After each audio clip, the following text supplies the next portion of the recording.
Hello listener, সবাই কেমন আছেন? আশা করি সবাই ভালো আছেন। সবাইকে স্বাগত জানাচ্ছি নতুন একটি গল্পে। আজকের গল্পটা অনেক স্পেশাল হতে চলেছে। আশা করি আপনাদের সবারই অনেক ভালো লাগবে। আর এমন ধরনের গল্প যদি শুনতে চান তাহলে আমাদের চ্যানেলটি সাবস্ক্রাইব করে পাশে থাকা বেল আইকনটি প্রেস করে দিবেন। কণ্ঠে আছে আমি ইফতি। তো চলুন বেশি দেরি না করে গল্পে যাওয়া যাক। পরীর নাম মুখেও নেবেন না কেউ। ওর চোখের দিকে যে পুরুষ একবার তাকায়, মৃত্যু তার নিশ্চিত। কেউ বাঁচতে পারে না। চায়ের দোকানে বসেছিল শাহেদ। জহিরের কথা শুনে মুচকি হাসে সে। প্রতিদিনকার আড্ডার কেন্দ্রবিন্দু আতর আলীর চায়ের দোকান। দোকানে বসলেই এই নিয়ে কথা উঠবেই। আতর আলীকে সবসময় এই বিষয়ে ভীতু মনে হয়। সে সবার কথা মনোযোগ দিয়ে শুনে চুপ করে থাকে, কখনো টুর শব্দটিও করে না। ব্যাপারটা এমন, কথা বললেই পরী তাকে তুলে নিয়ে যাবে। শাহেদকে অবশ্য এই নিয়ে খুব একটা আগ্রহ করতে দেখা যায় না। সুলতানপুর এলাকায় এসেছে মাস 2 পার হয়ে গেছে। এই 2 মাসে সুলতানপুর এলাকার মানুষের মুখে অসংখ্যবার একটি নাম শাহেদ শুনেছে, তা হলো পরী। মানুষ বলে পরীর চোখে যে ছেলে একবার তাকায় মৃত্যু দরজায় সে দেখতে পায়। পরীর দৃষ্টি উপেক্ষা করার শক্তি কারোর থাকে না। শাহেদ অবশ্য পরীকে এখনো দেখেনি, দেখার ইচ্ছাও শাহেদের নেই। অফিসের কাজে ঢাকায় আসা তার, কাজ শেষ হলে আবার খুলনা চলে যেতে হবে। সময় প্রায় ফুরিয়ে এসেছে প্রায়। শাহেদ নিঃশব্দে চা খেতে খেতে সবার কথা শুনে হঠাৎ জহির ওর দিকে ফিরে বলে, শাহেদ ভাই, আপনি তো নতুন মানুষ, আমাদের এলাকার মেহমান, তা পরী সম্পর্কে সবকিছু জানেন তো? শাহেদ মাথা নাড়িয়ে বলে, তেমন কিছুই জানি না, আপনাদের থেকে টুকটাক যা শুনি আর কি। শাহেদের কথা শুনে জহিরকে বেশ উৎসাহিত মনে হলো।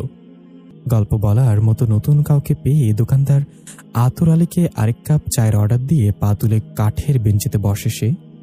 হাত নেড়ে বলে, পরী হলো একটা রহস্যময়ী মেয়ে। আমরা সবাই তারে সর্পদৃষ্টি বলে এক নামে জানি।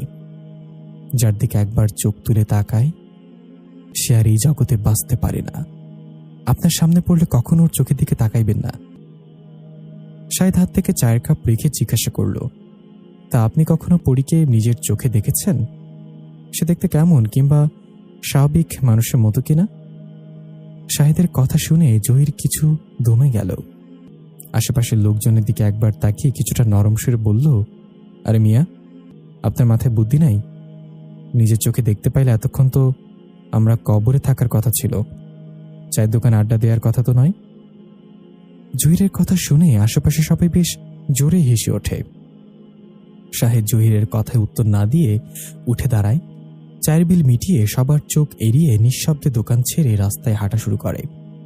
পেছন থেকে জহিরের গলার আওয়াজ তখনও ভেসে আসে, ওই মিয়া, এখনো তো কাহিনী শেষ হয় নাই, তুমি কিন্তু সাবধানে থাকবা।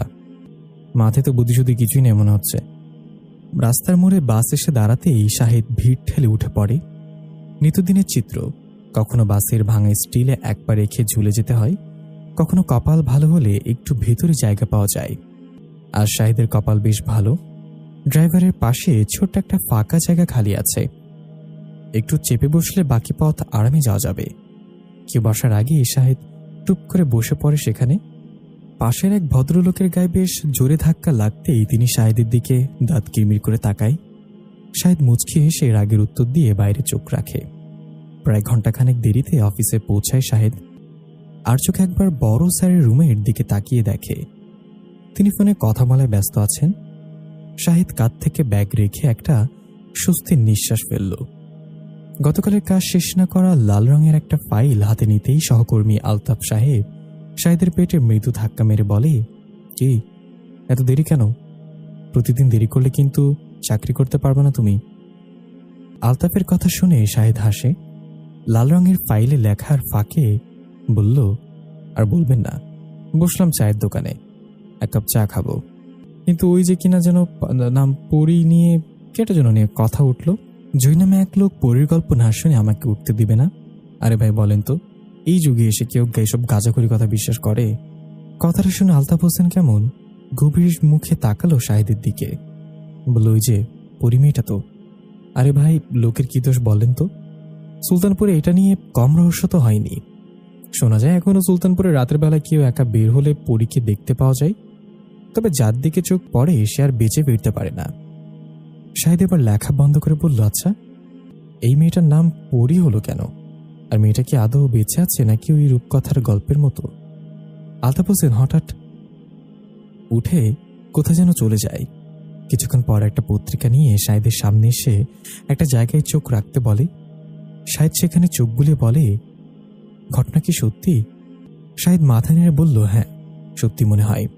পরীকে এখন পর্যন্ত মাত্র একজন লোক নিজ চোখে দেখে প্রাণে বেঁচে ফিরেছে। তার ভাষ্য অনুযায়ী গ্রামের বাড়ি থেকে শহরে ফিরতে তার প্রায় গভীর রাত হয়ে যায়। সুলতানপুরের কবরস্থানের সামনে আসতেই হঠাৎ তার মনে হলো আশেপাশে সাপ যেন হিসিস শব্দ করছে। লোকটি আশেপাশে তাকিয়ে কোনো সাপ খুঁজে পায়নি। তারপর কিছু দূর যেতেই দেখতে পায় রাস্তায় বসে একটি মেয়ে কাঁদছে। মেয়েটির মুখ লম্বা চুলে ঢাকা। হিসিস শব্দটা সেখান থেকে আসছে। লোকটির সামনে গিয়ে জিজ্ঞাসা করলো, এই মেয়ে, তোমার নাম কি? এত রাতে এখানে কি করো? হিসিস শব্দটা তখন থেমে যায়। মেয়েটি কেমন অদ্ভুত কণ্ঠে বলে, আমার নাম পরী। লোকটি তখন দেখতে পায় মেয়েটি পা কেমন যেন সাপের রূপ ধারণ করেছে। ভয় তার শরীর কাঁপতে শুরু করে। এই ঘটনার মাসখানেক আগেই দুজন যুবকের রহস্যজনক মৃত্যু হয়। তাদের চোখগুলো ছিল নীলাভ বর্ণ। লোকটির সে কথা মনে হতেই সে তখন ইয়া আল্লাহ বলে এক ছুট দেয়। পরদিন সকালে এই ঘটনা ছড়িয়ে পড়লে আতঙ্কে সবাই বাসা থেকে বের হওয়া বন্ধ করে দেয়। তারপর থেকেই পরিণামটি সবার মুখে মুখে। কেউ বলে পরীর চোখ হলো সাপের চোখ, যার দিকে একবার তাকায় তার মৃত্যু অনিবার্য হয়ে যায়। আলতাফের কথা শেষ হতেই শাহিদ জিজ্ঞাসা করল, লোকটি কি এখনো বেঁচে আছে? না, সেদিনের পর থেকে লোকটিকে আর কোথাও খুঁজে পাওয়া যায়নি। সবার ধারণা সে রাতেই পরীর শিকারে পরিণত হয়েছিল লোকটি। আর এই ঘটনার পর আর কেউ মারা যায়নি। তবে অনেকেই রাতের বেলায় একটি মেয়েকে হাঁটতে দেখে। আলতাফের কথা রূপকথার গল্পের মতোই মনে হয় শাহিদের কাছে। লোকজন রাত্রের বেলা দেখে বিড়াল, সবার কাছে বলে বেড়ায় বাঘ দেখেছে। মানুষের স্বভাবই হলো কিছুটা বাড়িয়ে বলা। আলতাফের সাথে কথা বলার মাঝে খবর আসে অফিসের সেকেন্ড অফিসার আকরাম ভাইয়ের মা ইন্তেকাল করেছে। আজকের মতো অফিস ছুটি, সবাই আকরাম ভাইয়ের বাড়িতে যাবে। শাহিদ বাধ্য হয়ে বাকি সবার সাথে রওনা দেয় আকরাম ভাইয়ের বাড়িতে। মানুষটাকে খুব একটা পছন্দ করে না শাহিদ। সারাক্ষণ পেছনে আঠার মতো লেগে থাকে। কিছু বলাও যাবে না, সেকেন্ড অফিসার বলে কথা। অনেক ব্যাপারই মুখ বুঝে সহ্য করতে হয়। কিন্তু সে বাড়িতে পা রাখতেই শাহিদের মন খারাপ হয়ে যায়। আকরাম ভাইয়ের আপন বলতে এতদিন মা বেঁচে ছিলেন, বাবা মারা গেছেন ছোটবেলায়, ভাই বোন কেউ নেই। লোকটার শোকে পাথর হয়ে গেছে একেবারে। শাহিদ আকরামের পাশে গিয়ে দাঁড়াতেই লোকটা শাহিদকে জড়িয়ে ধরে হাউমাউ করে কাঁদতে লাগল। শাহিদের কাছে এই মুহূর্তে নিজেকে বড্ড ভাগ্যবান মনে হলো। এত মানুষ থেকে শেষে কিনা ভরসা করার মতো তার মতো অধমকে আকরাম ভাই জড়িয়ে ধরে কাঁদছে। শেষ মুহূর্তে শাহিদের চোখেও পানি চলে আসে। নিজেকে সামলে বলল, এভাবে কাঁদলে খালাম্মার আত্মা কষ্ট পাবে। আল্লাহর কাছে দোয়া করেন তিনি যেন বেহেশত নসিব লাভ করে।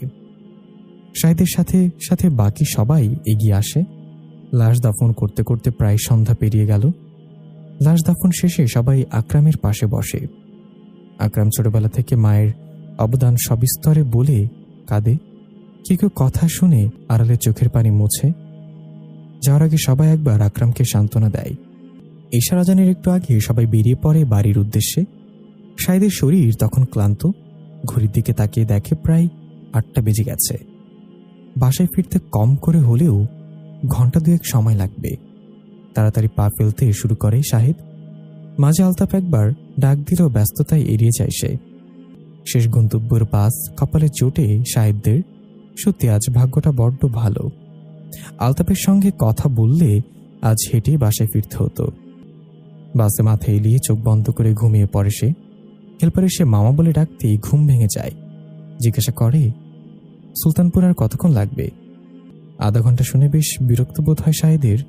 বাসায় ফিরে রান্না বসাবে কখন আর খাবেই কখন? নানা চিন্তায় বাস এসে থামে সুলতানপুর সড়কের মাথায়, একদম বাস স্ট্যান্ডে। শাহিদ বাস থেকে নেমে রিক্সা খুঁজে, কিন্তু পুরো রাস্তা ফাঁকা। বাধ্য হয়ে হাঁটতে শুরু করে দ্রুত। দোকানপাট সব বন্ধ হয়ে গেছে। শাহিদ মনে মনে গালাগাল করে সুলতানপুরের মানুষদের। কি এক পরীর আতঙ্কে ঘড়িতে 12টা না বাজতেই দোকানপাট বন্ধ করে বাসায় চলে যায়। একটা রিক্সাও নেই। কবরস্থান পার হতেই শাহিদের কিছুটা গা ছমছম করতে শুরু করে। এমন শুনশান পরিবেশ আগে কখনো দেখেনি সে, এবং সে পথে হাঁটেও নি। অফিস ছুটি, বাসায় ফিরতে বেশি হলে 8টা বাজে। তারপর খেয়ে এক ঘুমে রাত শেষ। কিন্তু আজ এত নীরবতা চারপাশে। শাহিদ গলির মোড়ে ঢুকতেই মনে হলো একটি ছায়া রাস্তার মাঝে বসে আছে। বাতাসে চুলগুলো উঠছে। শাহিদ কিছুটা সামনে যেতে এবারে স্পষ্ট দেখতে পেল একটি মেয়ে বসে আছে। মেয়েটি ফুপি ফুপে কাঁদছে। শাহিদ সামনে যেতে এবার কান্নার আওয়াজ বেড়ে গেল। সে কান্নায় প্রাণ নেই। শাহিদ মেয়েটির থেকে মাত্র 1 হাত দূরে দাঁড়িয়ে কাঁধে হাত রেখে বলল, এই মেয়ে, তোমার নাম কি? এই মাঝ রাস্তায় বসে কাঁদছো কেন? মেয়েটি সরু অদ্ভুত কণ্ঠে বলল, আমার নাম পরি। শাহিদ ভয়ে দুপা পিছিয়ে আসে। ভুল শোনেনি তো সে? এই কি সেই পরি তাহলে, যার দৃষ্টি উপেক্ষিত করার শক্তি কোনো পুরুষের নেই? কিন্তু পরি তো রূপকথার গল্পের মতো সুলতানপুরের মানুষের মুখে মুখে। তাহলে বাস্তবে কি পরির অস্তিত্ব রয়েছে? মোবারক হোসেন গেটের সামনে দাঁড়িয়ে পায়চারি করছেন। ওনার বাড়িতে নতুন ভাড়াটে এসেছে আজ। দীর্ঘ 6 মাস খালি থাকার পর অবশেষে দোতলার পশ্চিমের বাসা যেন হাফ ছেড়ে নিঃশ্বাস ফেলছে। আনন্দে মোবারক হোসেনের চোখ মুখ ঝলমল করছে বেশ। গতকাল সেলুনে গিয়ে সাদা চুলে মেহেদি রং করে এসেছেন। ওনাকে দেখে কে বলবে বয়স 52 পার হয়েছে? সাদা ফতুয়ার বয়স যেন 10 বছর কমে গেছে একদিনে। ভাড়াটিয়ার মালামাল উঠানোর দায়িত্বে থাকা লোকজনকে বেশ ব্যস্ত রেখেছেন তিনি। একটু এদিক সেদিক হলেই নিজে গিয়ে তাদের ধমক দিয়ে তটস্থ রাখছেন। মালামালের দায়িত্বে থাকা লোকগুলো ওনার উপর বেশ বিরক্ত মনে হচ্ছে। একটু আড়ালে গিয়ে সিগারেটে মুখে দুজন বলছে, এমন ভাব করে যেন নিজেই ভাড়াটিয়া। মোবারক হোসেন এসব কথা শুনেও গায়ে মাখে না। কিছু কথা শুনেও না শোনার ভান করেন। ভাড়াটিয়ার সাথে খাতির রাখা দরকার। ঘরের লক্ষ্মী পায়ে ঠেলতে নেই। লোকগুলো চলে যেতেই তিনি গেট বন্ধ করে ভেতরে চলে গেলেন। সিঁড়ি বেয়ে দোতলায় উঠে গিয়ে বাইরে থেকে গলা খাকারি দিয়ে বললেন, ভেতরে আসতে পারি? চশমা পরিহিত মেয়েটি হাসি মুখে বাসার ভেতর থেকে বের হয়ে দাঁড়িয়ে আছে। গোলাপি রঙের জামা পরে আছে মেয়েটি, হাতে একটি ছেঁড়া ময়লা কাপড়। মেয়েটি হেসে বলল, আরে বাড়িওয়ালা চাচা, ভেতরে আসুন, বাইরে দাঁড়িয়ে আছেন কেন? মোবারক হোসেন পাঞ্জাবির হাতা গুটিয়ে লজ্জিত ভঙ্গিতে বাসার ভিতর ঢুকে পড়ল। লোকগুলো বেশ কাজের। মুহূর্তে সবকিছু গুছিয়ে দিয়ে গেছে। শুধু ভালো করে পরিষ্কার করে বিছানা পেতে দিলে কাজ শেষ। চারিদিকে একবার তাকিয়ে মোবারক হোসেন বললেন, তোমার নাম যেন কি মা? বয়স হয়েছে তো? রিফাকে ভুলে গিয়েছে। মেয়েটি হাসি মুখে বলল, আমার নাম নীরা। বাহ, বেশ মিষ্টি নাম। তা তোমার বাবা আসেনি? নীরা বলল, না চাচা, বাবা এখন আসবে না, সময় করে উঠতে পারেনি। তা তোমরা দুজনে একা সামলাতে পারবে তো? নাহলে আমাকে বলবে কিন্তু। নীরা হেসে বলল, আমার অভ্যাস আছে। আর আম্মুকে নিয়ে চিন্তা করবেন না, কিছু দরকার হলে অবশ্যই বলবো। চাচা, কিছু মনে করবেন না, আসলে সবকিছুতে এত ময়লা জমেছে, আপনাকে বসিয়ে যে একটু চা দিব তাও পারছি না। মোবারক হোসেন কিছু বলতে যাবে তার আগেই বাইরে থেকে বেশ হইচই শুনতে পেল। বুঝতে পারছেন না ঠিক এই সময় নতুন করে সুলতানপুরে আবার কি ঝামেলা শুরু হয়েছে। নীরা কৌতূহলে জিজ্ঞাসা করল, চাচা, বাইরে এত গন্ডগোল কিসের? মনে হচ্ছে অনেক মানুষ কিছু দেখে চিৎকার করছে। মোবারক হোসেন বেশ বিব্রত হয়ে পড়লেন। এমনিতে 6 মাস পর ভাড়াটিয়া জুটেছে, আর সুলতানপুর ইদানিং ঝামেলার শেষ নেই। নতুন কি হয়েছে কে জানে। নাক ছিটকানো ভাড়াটিয়া বড্ড মুশকিলে ফেলে দেয়। মা মেয়ে কেমন এখনো ঠিক বুঝতে পারছে না তিনি। বললেন, ঠিক জানি না, মনে হচ্ছে ফুটবল খেলা নিয়ে পাড়া ছেলেরা হইচই করছে। নীরা মাথা নেড়ে বলল, আমার কিন্তু মোটেও সেটা মনে হচ্ছে না। হঠাৎ হাতের ধুলো ছেড়ে নীরা বললেন, চলেন তো গিয়ে দেখে আসি। মোবারক হোসেন নীরার এমন কথায় অবাক না হয়ে পারলেন না। তিনি চিন্তিত মুখে শুধু মাথা নেড়ে সম্মতি জানালেন। সুলতানপুর থানার ইন্সপেক্টর আশরাফ আলী মুখে রুমাল চাপা দিয়ে কচুরিপানার ডোবার সামনে দাঁড়িয়ে আছে। উৎসুক মানুষের ধাক্কাধাক্কিতে বেশ বিরক্ত তিনি। দুজন কনস্টেবল দিয়ে আর কত সামনে রাখবে। পূর্বপাড়ার ধোপাপাড়া থেকে নন্দনলালকে ডেকে আনা হয়েছে একটু আগে। বেশ করিতকর্মা লোক নন্দনলাল, কিন্তু গতকাল রাতে নেশা করে বড্ড ঝামেলায় ফেলেছে পুলিশকে। ঘুমের এসে এখনো কাটেনি ব্যাটার। ডোবা খুব বেশি গভীর নয়, তবে ঘন ঘাসে পা আটকে গেলে বড্ড বিপদ। ছোট ছোট বিষাক্ত সাপের ভয় তো আছেই। গতকাল রাত থেকে এখনো বাসায় যেতে পারিনি ইন্সপেক্টর আশরাফ আলী। এদিকে ছোট্ট মেয়েটা বায়না করেছে আজ মেলায় নিয়ে যেতে হবে। ভেবেছিল সকালে ডিউটি অফ রেখে বাসে যেতে পারবে। হাতের কাজ সেরে উঠতে যাবে, তখনই কনস্টেবল মতিন এসে বলল, স্যার, একটা খারাপ খবর আছে। সুলতানপুরের কচুরিপানার ডোবায় একটা লাশ পড়ে আছে। ইন্সপেক্টর আশরাফ আলীকে বেশ চিন্তিত মনে হচ্ছে। গত 2 মাস আগে সুলতানপুরে রহস্যজনক 2 যুবকের মৃত্যু হয়। পত্রিকায় এই নিয়ে কম লেখালেখি তো হয়নি। মাঝে এক লোক পরীর কাহিনী শুনিয়ে ব্যাপারটা আরো জটিল করে তুলেছিল। নানা ঘটনায় তা কিছুটা ধামাচাপা পড়ে। কিন্তু আজ আরেকটা লাশের খবর শুনে এর পরের জনরস কিভাবে সামলাবে তা ভেবে ইন্সপেক্টর আশরাফ আলীর চিন্তার শেষ নেই। কিভাবে একবার কনস্টেবল মতিনকে হাতের ইশারায় কাছে আসতে বলল। কনস্টেবল মতিনকে ব্যাপার নিয়ে একটু বেশি উত্তেজিত মনে হচ্ছে। মুখে পান চিবে আশেপাশের মানুষের সাথে খাতির জমানোর চেষ্টা করছে সে। কাছে ইন্সপেক্টর আশরাফ আলীকে সালাম জানিয়ে হাসি মুখে বলল, আমারে ডাকছেন স্যার? কনস্টেবল মতিনের এমন হাসি এখন বিষের মতো লাগছে ইন্সপেক্টর আশরাফ আলীর কাছে। দাঁতগুলো পানের রসে টমাটের লাল হয়ে আছে। এর চেয়ে বিশ্রী বোধ হয় কিছুই হয় না। মতিনের দিকে ভ্রুকুচকে তাকিয়ে বলল, আপনাকে খুব বেশি খুশি খুশি মনে হচ্ছে, তার কারণ কি? কনস্টেবল মতিন একগাল হেসে বলল, স্যার, আমার অনেক দিনের শখ পত্রিকায় ছবি ছাপানোর, কিন্তু সুযোগ হয়নি। আজ যা কাণ্ড ঘটছে, সাংবাদিক সব তো ক্যামেরা নিয়ে হাজির। একজনের সাথে আড়ালে কথা হয়েছে, তিনি এই ঘটনায় আমায় সাক্ষাৎকার নেবে। মতিনের কথা শুনে ইন্সপেক্টর আশরাফ আলীর ইচ্ছে করছে ব্যাটার শরীর থেকে পোশাকটা খুলে চাকরি থেকে বের করে দিতে, কিন্তু সে ক্ষমতা তার নেই। মতিনকে ধমক দিয়ে বলল, বাড়তি কথা আমি পছন্দ করি না, কাজের কথায় আসে আমরা। ধমক শুনে কনস্টেবল মতিনের হাসি মুখ মুহূর্তে মিলিয়ে গেল। মাথা নিচু করে বলল, সরি স্যার, আর এমন হবে না। ইন্সপেক্টর আশরাফ আলী আশেপাশে একবার তাকিয়ে আস্তে করে বলল, সত্যি কি লাশ পড়ে আছে? আমি তো কচুরিপানার জন্য এখানে দাঁড়িয়ে কিছুই চোখে পড়ছে না, আর লাশ জিনিসটা আমার সবসময় অপছন্দের। কেমন গা শিশির করে, কাছে যেতে পারবো না। কনস্টেবল মতিন বেশ আত্মবিশ্বাসী। কচুরিপানার ডোবার দিকে হাত উঁচিয়ে বলল, ওই যে মাথা দেখা যায়। তারপর হঠাৎ থেমে বলল, স্যার, আমার মনে হয় এটা পরীর কাজ। পরী নামটা শুনে ইন্সপেক্টর আশরাফের মুখটা বেলুনের মতো কেমন চুপসে যায়। রুড়ো কণ্ঠে বলল, তুমি আমার সামনে থেকে যাও তো, চাকরি তো কম বয়স হয়নি, কখন কি কথা বলবে এখনো বুঝতে পারলাম না। 30 মিনিট পর কচুরিপানার ডোবা থেকে একটা লাশ টেনে আনতে দেখা গেলে ধোপাপাড়ার নন্দনলালকে। তবে নন্দনলালের শরীর কাঁপছে, ঠিকমতো দড়ি ধরে টানতে পারছে না। হাতের কাঁপায় তার বারবার সরে পড়ছে। শেষে একজন গিয়ে হাত লাগালো তার সাথে। ডোবা থেকে মাটিতে লাশ তুলে আনতেই আশেপাশের মানুষের হইচই আরো বেড়ে গেল। লাশের অবস্থা দেখে সবার তখন চোখে মুখে আতঙ্ক ছড়িয়ে পড়েছে। ইন্সপেক্টর আশরাফ আলী লাশের দিকে একবার তাকালো, বাম হাতে 2 চোখের পাতা উল্টিয়ে আটকে উঠল। লাশের চোখ দুটো নীল হয়ে আছে। কনস্টেবল মতিনের দিকে তাকিয়ে আস্তে করে বলল, তোমার অনুমানই সঠিক হলো, পরীর শিকার হয়েছে লোকটা। তারপর লাশের মুখ সাদা কাপড় দিয়ে ঢেকে কৌতূহলী মানুষের দিকে তাকিয়ে বলল, এই লোকটাকে কেউ চেনেন? মনে হচ্ছে গতকাল রাতেই মৃত্যু হয়েছে। কেউ পরিচয় জানলে সামনে এসে দাঁড়ান। ভিড় ঠেলে মোবারক হোসেনকে বের হয়ে আসতে দেখা গেল। ওনার পেছনে পেছনে নীরাও হাঁটছে। মোবারক হোসেন হঠাৎ লাশ দেখে লাফিয়ে উঠলেন, চিৎকার দিয়ে বললেন, ইয়া আল্লাহ, এটা তো দোকানদার আতর আলী। লোকটা মারা গেছে কিভাবে? মীরা এরই ফাঁকে লাশের উপর থেকে কাপড় সরিয়ে একবার উকি দিয়ে বলল, লোকটার স্বাভাবিক মৃত্যু হয়নি, অবস্থা দেখে মনে তো এমনটাই হচ্ছে। মোবারক হোসেন চোখ বড় করে কিছু বলতে যাবে এমন সময় ইন্সপেক্টর আশরাফ আলী পেছনে ঘুরে নীরার দিকে তাকিয়ে দাঁত কিরমির করল। বলল, মোবারক সাহেব, উনি কে?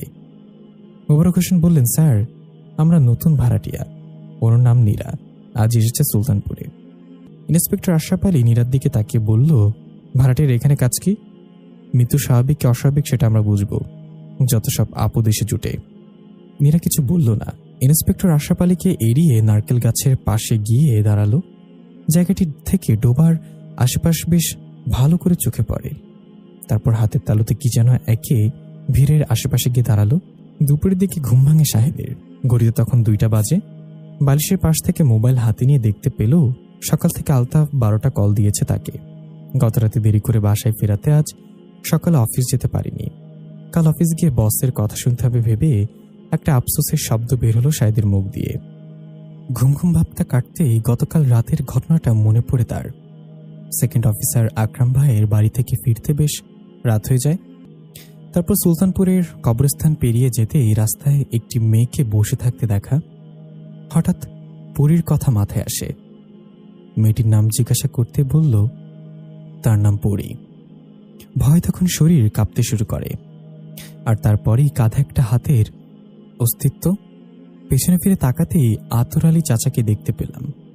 জিজ্ঞাসা করলেন, এত রাতে এখানে কি? চাচার সাথে কথা বলে সামনে তাকাতেই সেই মেয়েটি নেই। চোখের ভুল কিনা বুঝতে পারছিলাম না, তবে অনেকক্ষণ দাঁড়িয়েছিলাম সেখানে। কথাগুলো ভাবতেই শাহিদের শরীরে একটা শিহরণ বয়ে গেল। একটা বিষয় নিয়ে পড়ে থাকলে তা যেন চোখের সামনে মুহূর্তে চলে আসে। শাহিদ বিছানা থেকে উঠে গোসল সেরে নাই। রাতে ঠিকমতো খাওয়া হয়নি। বাসায় ফিরে ঘুমিয়ে পড়েছিল সে। গোসলে যাওয়ার আগে ভাতের পানি চুলে বসিয়েছিল। গোসল শেষে একটা ডিম ভাজে গপাগপ মুখে পুরে নেয় শাহিদ। প্রচণ্ড ক্ষুধায় সবকিছু যেন অমৃত মনে হলো। খাবার খেয়ে বিকালের দিকে ছাদের দিকে যায় শাহিদ। বেশ বড় ছাদ। ছাদের বেশ খানিকটা জায়গা জুড়ে ফুলের গাছ লাগানো। ফুলের গন্ধে চারিদিকে ভরে আছে। হঠাৎ পাশের বিল্ডিংয়ে চোখ পড়ল তার। মোবারক চাচার বাড়িতে ফাঁকা পড়ে থাকা বাসার জানালা খোলা। তার মানে নতুন ভাড়াটি এসেছে। শাহিদ একটু সামনে গিয়ে উকি দেয় ভেতরে। তেমন কাউকে দেখা যায় না। একটু পরে একটি মেয়েকে পাশের ছাদে আসতে দেখে শাহিদ কিছুটা দূরে গিয়ে দাঁড়ায়। মেয়েটির সাথে বার কয়েকবার চোখাচোখি হতেই হেসে ফেলল শাহিদ। কাছে গিয়ে জিজ্ঞাসা করল, আপনারা এই বাসায় নতুন এসেছেন? নীরা হাসি মুখে উত্তর দেয়, জি, আজই এসেছি। আপনি কি প্রতিদিনই ছাদে আসেন? শাহিদ কিছুটা লজ্জিত হয়ে বলল, আজ ঘুম থেকে উঠতে দেরি হয়ে যাওয়াতে অফিস যেতে পারিনি। ভাবলাম ছাদ থেকে হেঁটে আসি। নীরা শাহিদের কথায় খিলখিল করে হাসে। আপনার এত ঘুম? তা ঘুম মশাইয়ের নামই তো জানা হয়নি। আমার নাম শাহিদ। একটা প্রজেক্টের কাজে ঢাকায় আসা, আবার খুলনা চলে যাব কাজ শেষে। আপনি কি করেন? আমার নাম নীরা। আমি অপরাধ বিজ্ঞান নিয়ে পড়াশোনা করছি। সুলতানপুর বেশ নীরব, এমন পরিবেশ আমার খুব একটা পছন্দ নয়। শাহিদ বলল, আর বলবেন না, পরী নিয়ে সবাই আতঙ্কে আছে। রাত হলে তো আপনার মনে হবে আপনি শ্মশানে আছেন। একটু পরেই সবাই দোকান বন্ধ করে চলে যাবে। এত বিরক্তিকর অবস্থা। নীরা জিজ্ঞাসা করল, এই পরী আবার কি জিনিস? শাহিদ এসে বলল, আপনারও দেখি আমার মতো অবস্থা।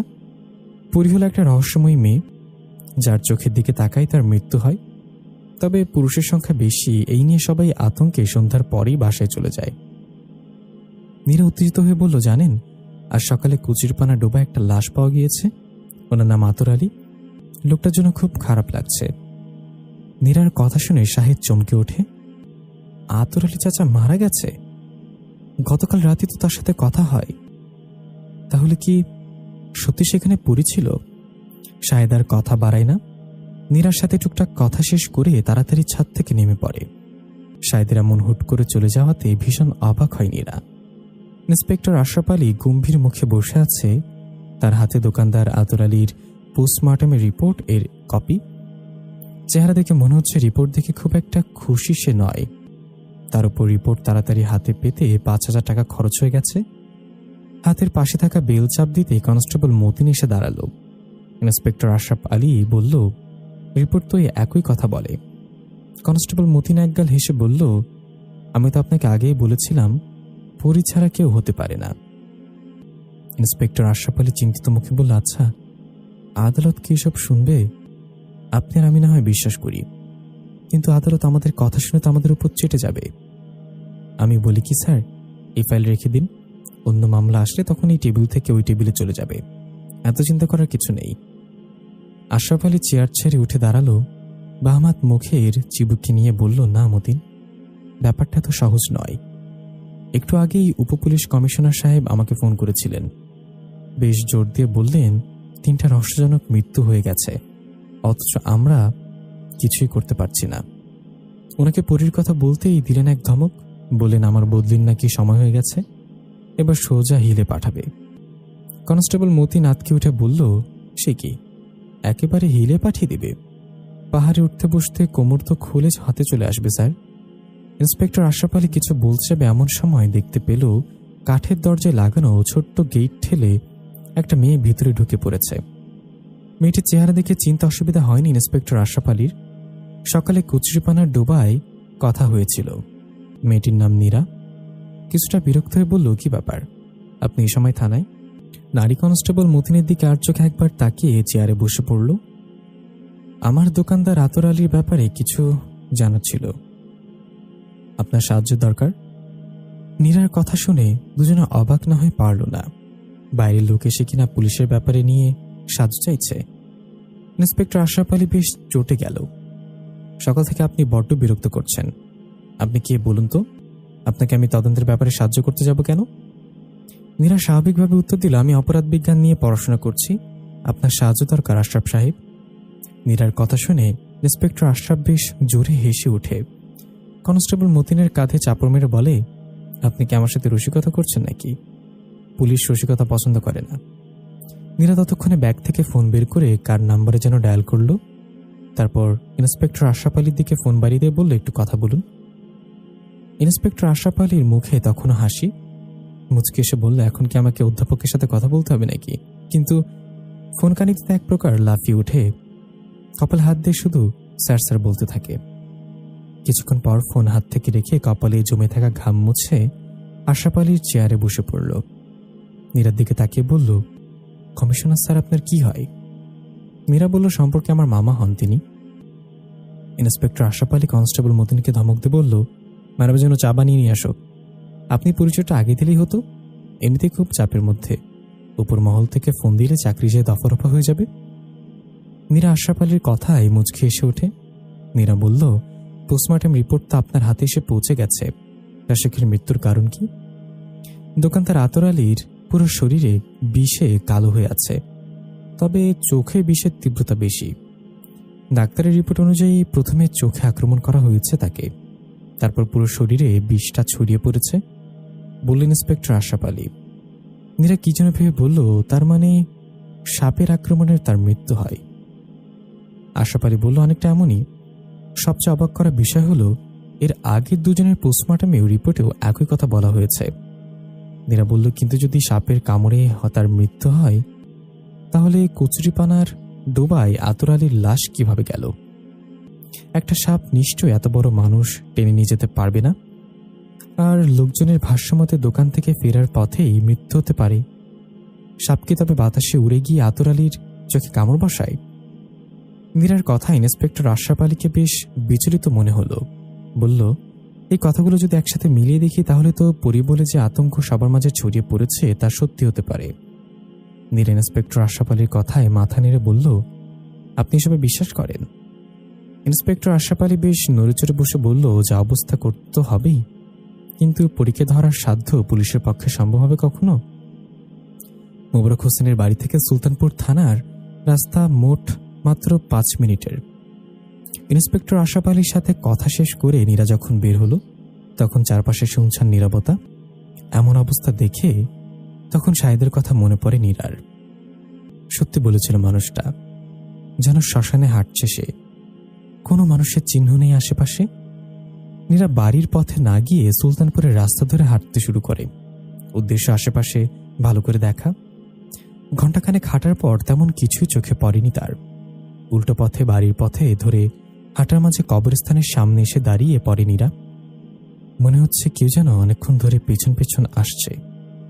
নীরা পেছনে ঘুরে তাকালো, বাঁশঝাড়ে কেউ যেন দৌড়ে গেল চোখের পলকে। নীরা বাঁশঝাড় ধরে সামনে হেঁটে গেল। একটি ছায়া যেন দাঁড়িয়ে আছে সেখানে। ছায়াটির শরীরে কিছু নেই, কেমন একটা আষ্টে গন্ধ পেল নীরা। নীরা আশেপাশে তাকিয়ে একটা শক্ত লাঠি দেখতে পেল। লাঠি হাতে নিয়ে সামনে তাকাতেই বাঁশঝাড়ে কেউ নেই। বাঁশঝাড় পেরিয়ে গেলে কচুরিপানার ডোবা।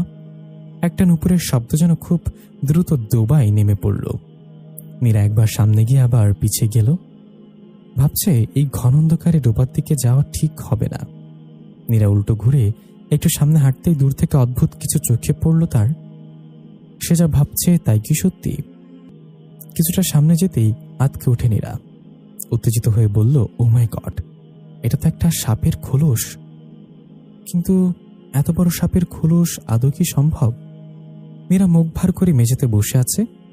তার সামনে গতকাল রাতে কবরস্থানের পাশে খুঁজে পাওয়া সাপের খোলসটি পড়ে আছে। তবে এত বড় সাপের খোলস সে কখনো দেখেনি। মীরার যতদূর মনে পড়ে, ছোটবেলায় একবার নানার বাড়ি সিরাজগঞ্জে বেড়াতে গিয়েছিল। সে তখন 10ম শ্রেণীর ছাত্র। দুপুরের খাবার খেয়ে নানির সাথে বসে গল্প করছিল। এমন সময় ছোট মামা এসে বলল, চল আজ বিকেলে বক শিকার করতে যাব। গতকালই বিলের পানি শুকিয়ে মাছ ধরা হয়েছে। আজ ছোট ছোট মাছের লোভে বকের ঝাঁক আসবে। মীরা তখন মনের আনন্দে এক বাক্যে রাজি হয়ে যায়। মামা সঙ্গে নিয়েছিল একটা ধারালো কাঁচি আর বক মারার ওষুধ। বিলের ধার ঘেঁষে হাঁটতে হাঁটতে তখন সাদা ফ্যানার মতো কিছু একটা চোখে পড়ে তার। কৌতূহলী হয়ে মামাকে জিজ্ঞাসা করতেই বলল, সাপ পুরনো খোলস রেখে চলে গেছে। বেটা মাছ খেতে এসেছিল। কিন্তু মীরার যতদূর মনে পড়ে, সেদিনের খোলসটা এত বড় ছিল না। 2 কি 3 হাতের বেশি হবেই না। কিন্তু সামনে পড়ে থাকা সাপের খোলসটা অনেক মোটা, লম্বা হবে কয়েক হাত। এত বড় সাপ এই শহর অঞ্চলে আসবে কিভাবে? অনেক হিসাবই মিলছে না নীরার কাছে। নীরার মা সেলিনা বেগম মেয়েকে ডাকতে এসে দেখেন নীরা মেঝেতে বসে এক দৃষ্টিতে কিসের দিকে যেন তাকিয়ে আছে। শাড়ির আঁচলের কপালে ঘাম মুছে বললেন, সকাল থেকে এখনো তোর পেটে কিছুই পড়েনি, কি নিয়ে তখন থেকে বসে আছিস? মীরা সাপের খোলসটির দিকে ইশারা করে বলল, দেখো তো মা, জিনিসটা চিনতে পারো কিনা? সেলিনা বেগম চেয়ার টেনে নীরার পাশে এসে বসেন। নিচের দিকে ঝুঁকে এক পলক তাকাতেই চোখ বড় বড় করে বললেন, সর্বনাশ, এই জিনিস কোথায় পেয়েছিস? নীরা কিছুটা অবাক হয়ে বলল, সর্বনাশে কি হয়েছে? এই সাপের খোলসই তো। তুমি এমন করছো কেন? সেলিনা বেগম মায়ের দিকে বড় বড় চোখে তাকিয়ে বললেন, এটা সাধারণ কোনো সাপ না রে মা, ভালো করে খেয়াল কর। সাধারণ সাপের খোলস খুব ছোট হয়ে থাকে আর কিছুক্ষণ পর সেটা নেতিয়ে যায়, কিন্তু এই সাপের খোলসটা বেশ উজ্জ্বল আর অনেক বড়। তুই এটা কোথা থেকে কুড়িয়ে পেয়েছিস? মীরা বলল, গতকাল কবরস্থানের জায়গাটা পার হওয়ার সময় মনে হলো কেউ একজন আমার পেছন পেছন আসছে। তখনই বাঁশঝাড়ের আড়ালে কাউকে দাঁড়িয়ে থাকতে দেখি। আমি হাতে একটা লাঠি নিতেই ছায়াটি অদৃশ্য, আর তখনই কবরস্থানের পাশে এই খোলসটার উপর চোখ পড়ে। সেলিনা বেগম বেশ ঘামছেন। তুই তাড়াতাড়ি এটা ফেলে দিয়ায়, আমার মন বলছে খুবই খারাপ কিছুর খোলস, তোর সমস্যা হতে পারে। মীরা বলল, মা, সুলতানপুরে গতকাল একজনের লাশ কচুরিপানায় ডোবায় পাওয়া গেছে। চোখ দুটো নীল হয়ে আছে লোকটার। 1 মাস খানেক আগেও দুজন একইভাবে মারা যায়, সম্ভবত সাপের কামড়ে। কিন্তু অবাক করা বিষয় হচ্ছে 3 জনের চোখে আক্রমণ করা হয়েছে। প্রশ্ন হলো, সাপ একজন মানুষকে দাঁড়ানো অবস্থায় চোখে কিভাবে কামড় বসাবে? আমি এখন এটা কোথাও ফেলে দিলে সবার মাঝে আতঙ্ক আরও বাড়বে আর ব্যাপারটা অনেক দূর পর্যন্ত গড়াবে। সেলিনা বেগম খোলসটার দিকে তাকিয়ে কি যেন ভেবে বললেন, এত বড় খোলস কখনো সাপের হতে পারে না, হয়তো সাপের রূপ ধরে কোনো খারাপ কিছু এখানে আস্তানা গেড়েছে। এরা বলল, আচ্ছা মা, তুমি তো ছোটবেলা থেকেই গ্রামে বড় হয়েছিলে, সাপ খোলস পাল্টানোর পর তাদের আচরণ কেমন হয়? সেলিনা বেগম বললেন, খোলস পাল্টানোর পর সাপ খুবই দুর্বল হয়ে পড়ে, খুব বেশি দূর যেতে পারে না, কাছাকাছি একটা জায়গায় ঘাপটি মেরে লুকিয়ে থাকে শক্তি সঞ্চয়ের জন্য। নীরব বলল, যতদূর মনে পড়ে গতকাল রাতে পানিতে কিছু পড়ার আওয়াজ কানে আসে, আর খোলসটা দেখে মনে হচ্ছে একদমই নতুন। যদি সাপের রূপ ধরে খারাপ কিছু হয়েই থাকে, সে নিশ্চয়ই কবরস্থানের পাশেই ঘাপটি মেরে আছে, আর একমাত্র জায়গাটি হলো কচুরিপানার ডোবার আশেপাশে। পরীর সাথে দেখা হলেও হতে পারে। সেলিনা বেগম ভুরুকুচকে বললেন, পরী আবার কি জিনিস, আর তোর মতলবটা কি আমাকে বলতো? মীরা সে কথার উত্তর না দিয়ে তার মায়ের দিকে তাকিয়ে বলল, আমাকে খেতে দাও, একবার বাইরে যেতে হবে। সেলিনা বেগম উঠে দাঁড়ালেন, যেতে যেতে বললেন, এই গোয়েন্দাগিরি করতে গিয়ে তুই যে কি বিপদ ডেকে আনবে কে জানে। রাগে গজগজ করতে করতে চলে গেলেন তিনি। নীরা তার মায়ের কথায় মুচকি হেসে সাপের খোলসটা একটা ব্যাগের দিকে ঢেকে রুম থেকে বেরিয়ে যায়। সুলতানপুরের রাস্তার মোড়ে একজন লোক অদ্ভুত ভঙ্গিতে দাঁড়িয়ে আছে। দেখতে অনেকটা সাধু সাধু ভাব আছে। তার হাতে একটি সাদা কাগজ। কিছুক্ষণ পরপর কাগজটির দিকে তাকিয়ে কি যেন খোঁজে। আশেপাশের লোকজন তাকে দেখে বেশ কৌতূহলী চোখে তাকায়, তারপর নিজেদের কাজে আবার ব্যস্ত হয়ে পড়ে। লোকটি সুলতানপুরের রাস্তা ধরে হাঁটতে শুরু করে। বেশ ধীর পায়ে হাঁটছে। কিছুক্ষণ হাঁটার পর দাঁড়িয়ে পড়ে, খুক খুক করে কাশে আবার হাঁটতে শুরু করে। কয়েকটা ছোট ছেলে মেয়ে লোকটির পেছন পেছন আসছে। তারা ব্যাপারটায় বেশ মজা পাচ্ছে। লোকটি থামলে সবাই খিলখিল করে হেসে দৌড়ে পালায়। জহির একটি দোকানে বসেছিল। দোকানদার আতর আলীর মৃত্যুর পর সে খুব একটা কথা বলে না। পরি নিয়ে আগের মতো কথা বলতে তার আগ্রহ কমে গেছে। লোকজন নানা কথায় তাকে এই ব্যাপারে আওয়াজ দিলেও সে খুব সহজে তা ধরে ফেলে। নিঃশব্দে বসে চা খায়, মাঝে মাঝে বাইরে উদাস হয়ে তাকিয়ে থাকে। চা খাওয়ার ফাঁকে ছেলে মেয়েগুলো একটু দুষ্টুমি তার চোখে পড়ে যায়। সঙ্গে ওই সাধুবেশী বুড়ো লোকটাকে। জহির চায়ের কাপ হাত থেকে রেখে উঠে দাঁড়ায়। হাতে একটা লাঠি নিয়ে বাচ্চাগুলোকে ধমক দিয়ে তাড়া করতেই তারা ছুটে পালায়। লোকটি জহিরের সামনে এসে দাঁড়িয়ে পড়ে। জহির হাত থেকে লাঠি ফেলে দিয়ে জিজ্ঞাসা করল, কাউকে খুঁজছেন আপনি? এই এলাকায় আগে তো দেখিনি। লোকটি জহিরের দিকে কিছুক্ষণ তাকিয়ে বলল, আমার নাম হামিদ সর্দার। আমি মণিকান্তপুরের লোক। সে অনেক দূরের পথ। জহির জায়গার নামটি শুনে ভ্যাবাচাকা খেয়ে যায়। এমন নাম সে আগে কখনো শুনেনি। বলল, তা অত দূর থেকে এখানে কি জন্য এসেছেন? হামিদ সর্দার তার হাতে থাকা কাগজে একবার চোখ বুলিয়ে বলে, এটা সুলতানপুর তো? ওই যে গতকাল একজন মারা গেছে। জহির মাথা নেড়ে বলল, হ্যাঁ, এটাই সুলতানপুর। আপনি কার খোঁজে এসেছেন তাই বলেন। জহিরের কথাটি শুনে হামিদ সর্দার যেন ভরসা পেল। কিছুটা ঝুঁকে আস্তে করে বলল, আমি পুরীর ব্যাপারে কিছু জানতে চাই। আমাকে থানায় নিয়ে চলুন, তাড়াতাড়ি নিয়ে চলুন, না হলে যে বড্ড সর্বনাশ হয়ে যাবে। লোকটির কথায় জহির আশেপাশে একবার তাকায়। জহির ভাবছে যে এই বিষয়টা নিয়ে কথা বলতে চায় না, তাকে তাই এসে কপালে জুটে। বাসায় চলে যাওয়ার বুদ্ধিমানের কাজ হবে। তারপর আবার কি মনে করে হামিদ সর্দারকে বলল, চলুন আমার সাথে, কিন্তু এর বেশি কিছুই করতে পারবো না। জহির হামিদ সর্দারকে ধরে বামের রাস্তায় ঢুকে পড়ে। গাছের আড়ালে কেউ একজন অনেকক্ষণ ধরে জহিরের দিকে নজর রাখছিল, তা জাহির খেয়ালই করেনি। এই সাহায্য তার জন্য কি বার্তা নিয়ে আসে কে বলতে পারে। দুপুরের দিকে নীরা বাসা থেকে বের হয়ে চুপি চুপি কবরস্থানের রাস্তায় চলে আসে। এই দিকটায় কেউ খুব একটা আসে না। তার উপর মৃত্যু আতঙ্কে দিনের বেলাও ভুল করেও কারো পা পড়ে না। অবশ্য আসার পথে স্থানীয় কয়েকজন নীরার দিকে আর চোখে তাকিয়ে নিজেদের মধ্যে কি যেন বলছিল। নীরা দেখেও না দেখার ভান করে এইদিকে ঢুকে পড়ে। নীরা বেশ সতর্ক, চারপাশে চোখ রাখছে, কোনো কিছু যেন বাদ পড়ে যায় না। ধীর পায়ে ঝোপ এড়িয়ে পা ফেলছে নীরা। বাসঝাড়ের সামনে আসতেই গতকাল রাতের কথা মনে পড়ল তার। আজও কি কেউ এখানে দাঁড়িয়ে থাকবে? অবশ্য দিনের বেলায় খারাপ কিছু খুব একটা বের হয় না। নীরা বাসঝাড় পেরিয়ে গতকাল রাতের ছায়া দেখা সেই জায়গায় দাঁড়িয়ে পড়ল। নিচের দিকে কিছুটা ঝুঁকে পায়ের চাপ খুঁজতে শুরু করল নীরা, কিন্তু তেমন কিছুই খুঁজে পেল না সে। নীরা ভাবছে গতকাল রাতে নুপুরের শব্দ, পানিতে পড়ার আওয়াজ শুনছিল সে। একটু সামনে গেলেই কচুরিপানার ডোবা। নীরা বেশ সাবধানে আশেপাশে একবার তাকিয়ে ডোবার কাছেই নরম মাটিতে নেমে পড়ে। হঠাৎ একটা জায়গায় চোখ পড়ল নীরার।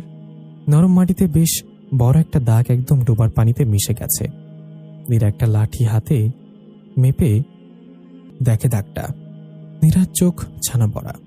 খোলসার সাথে দাগের মাপ একদম মিলছে। তার মানে সাপ কিংবা যাই হয়ে যাক, সেটা ডোবার কাছাকাছি লুকিয়ে আছে। বেশি দূর যেতে পারিনি। নীরা ডোবার আশেপাশে তাকিয়ে লুকিয়ে থাকার মতো কিছু খুঁজতে শুরু করলো। ডোবার একদম কোনায় একটা নুইয়ে পড়া নারকেল গাছে নীরার চোখ পড়ে। নারকেল গাছের পাশে একটা কিছু দেখা যাচ্ছে। নীরা নরম মাটি থেকে উঠে কবরস্থান পেরিয়ে কচুরিপানার ডোবার পাশ ধরে রাস্তা দিয়ে হাঁটতে শুরু করে। বড় একটা গর্ত পেরিয়ে নারকেল গাছটার সামনে এসে দাঁড়ায় নীরা। গাছটা প্রায় মৃত। বাতাসে একদিক হেলে পড়েছে একটা পুরনো টিন শেডের বাড়ির ওপরে। দেখে পরিত্যক্ত জায়গা বলেই মনে হচ্ছে নীরার। হঠাৎ পাতার মর্মর শব্দে নীরা চমকে ওঠে। এই ফাঁকা জায়গায় কে আসবে? নীরা শব্দটা অনুসরণ করে হাঁটতে শুরু করে। নারকেল গাছ পেরিয়ে কিছুটা সামনে যেতেই মনে হলো একটি মেয়ে রোদে বসে আছে। মেয়েটি মাটিতে কি যেন খুঁজছে। নীরা ধীর পায়ে মেয়েটির পেছনে গিয়ে দাঁড়ালো। নীরার মনে হলো এই মেয়েটি পরি নয় তো। জিজ্ঞাসা করলেই যদি সে উত্তর দেয় তার নাম পরি, ঝাঁপিয়ে পড়ে তার উপর। এই ফাঁকা পরিত্যক্ত জায়গায় কে আসবে তাকে বাঁচাতে? নীরা কাপা গলায় জিজ্ঞাসা করে, এই মেয়ে, তোমার নাম কি? এই জায়গায় বসে কি করো? মেয়েটি নীরার দিকে ঘুরে তাকিয়ে বলল, শাপলা তুলতে আসছে আপা। আমার নাম মোহিনী। আমার পায়ে খুব ব্যথা, উঠে দাঁড়াতে পারছি না। নীরা যেন কথা বলতে ভুলেই গেছে। এত সুন্দর মেয়ে সে তো আগে কখনো দেখেছে বলে মনে হয় না, যেন স্বর্গ থেকে কোনো এক অপসরী নেমে এসেছে কচুরিপানার ডোবায়। তার দিকে তাকিয়ে যুগের পর যুগ কাটিয়ে দেওয়া যাবে। হঠাৎ কারো ধাক্কায় নীরার ঘোর ভাঙে। পেছনে তাকিয়ে দেখে শাহেদ দাঁড়িয়ে আছে। নীরা বলল, আমি এখানে কেন? শাহেদ হেসে বলল, সেটা তো বলতে পারছি না। রাস্তা দিয়ে আসার পথে শুনলাম আপনি নাকি এই পথে অনেকক্ষণ হয়েছে এসেছেন। আপনাকে খুঁজতে এসে দেখি আপনি আপন মনে বিড়বিড় করছেন। শাহেদের কথায় নীরার সব মনে পড়ে যায়। নীরা সামনে তাকিয়ে দেখে সেই মেয়েটি নেই। নীরা বলল, মোহিনী কোথায়? এখানেই তো বসেছিল। বলল, ওর পায়ে ব্যথা। নীরার কথা শুনে শাহেদ অবাক হয়ে বলে, দিনের বেলায় বড় কেউ আসতে সাহস করে না, আর একটা মেয়ে এখানে আসবে? নীরা যেন বেশ ঘাবড়ে গেছে। উত্তেজিত হয়ে বলল, এখান থেকে তাড়াতাড়ি চলুন। শাহেদ মাথা নেড়ে সামনে হাঁটতে শুরু করে। নীরা বলল, আজ আপনার অফিস নেই?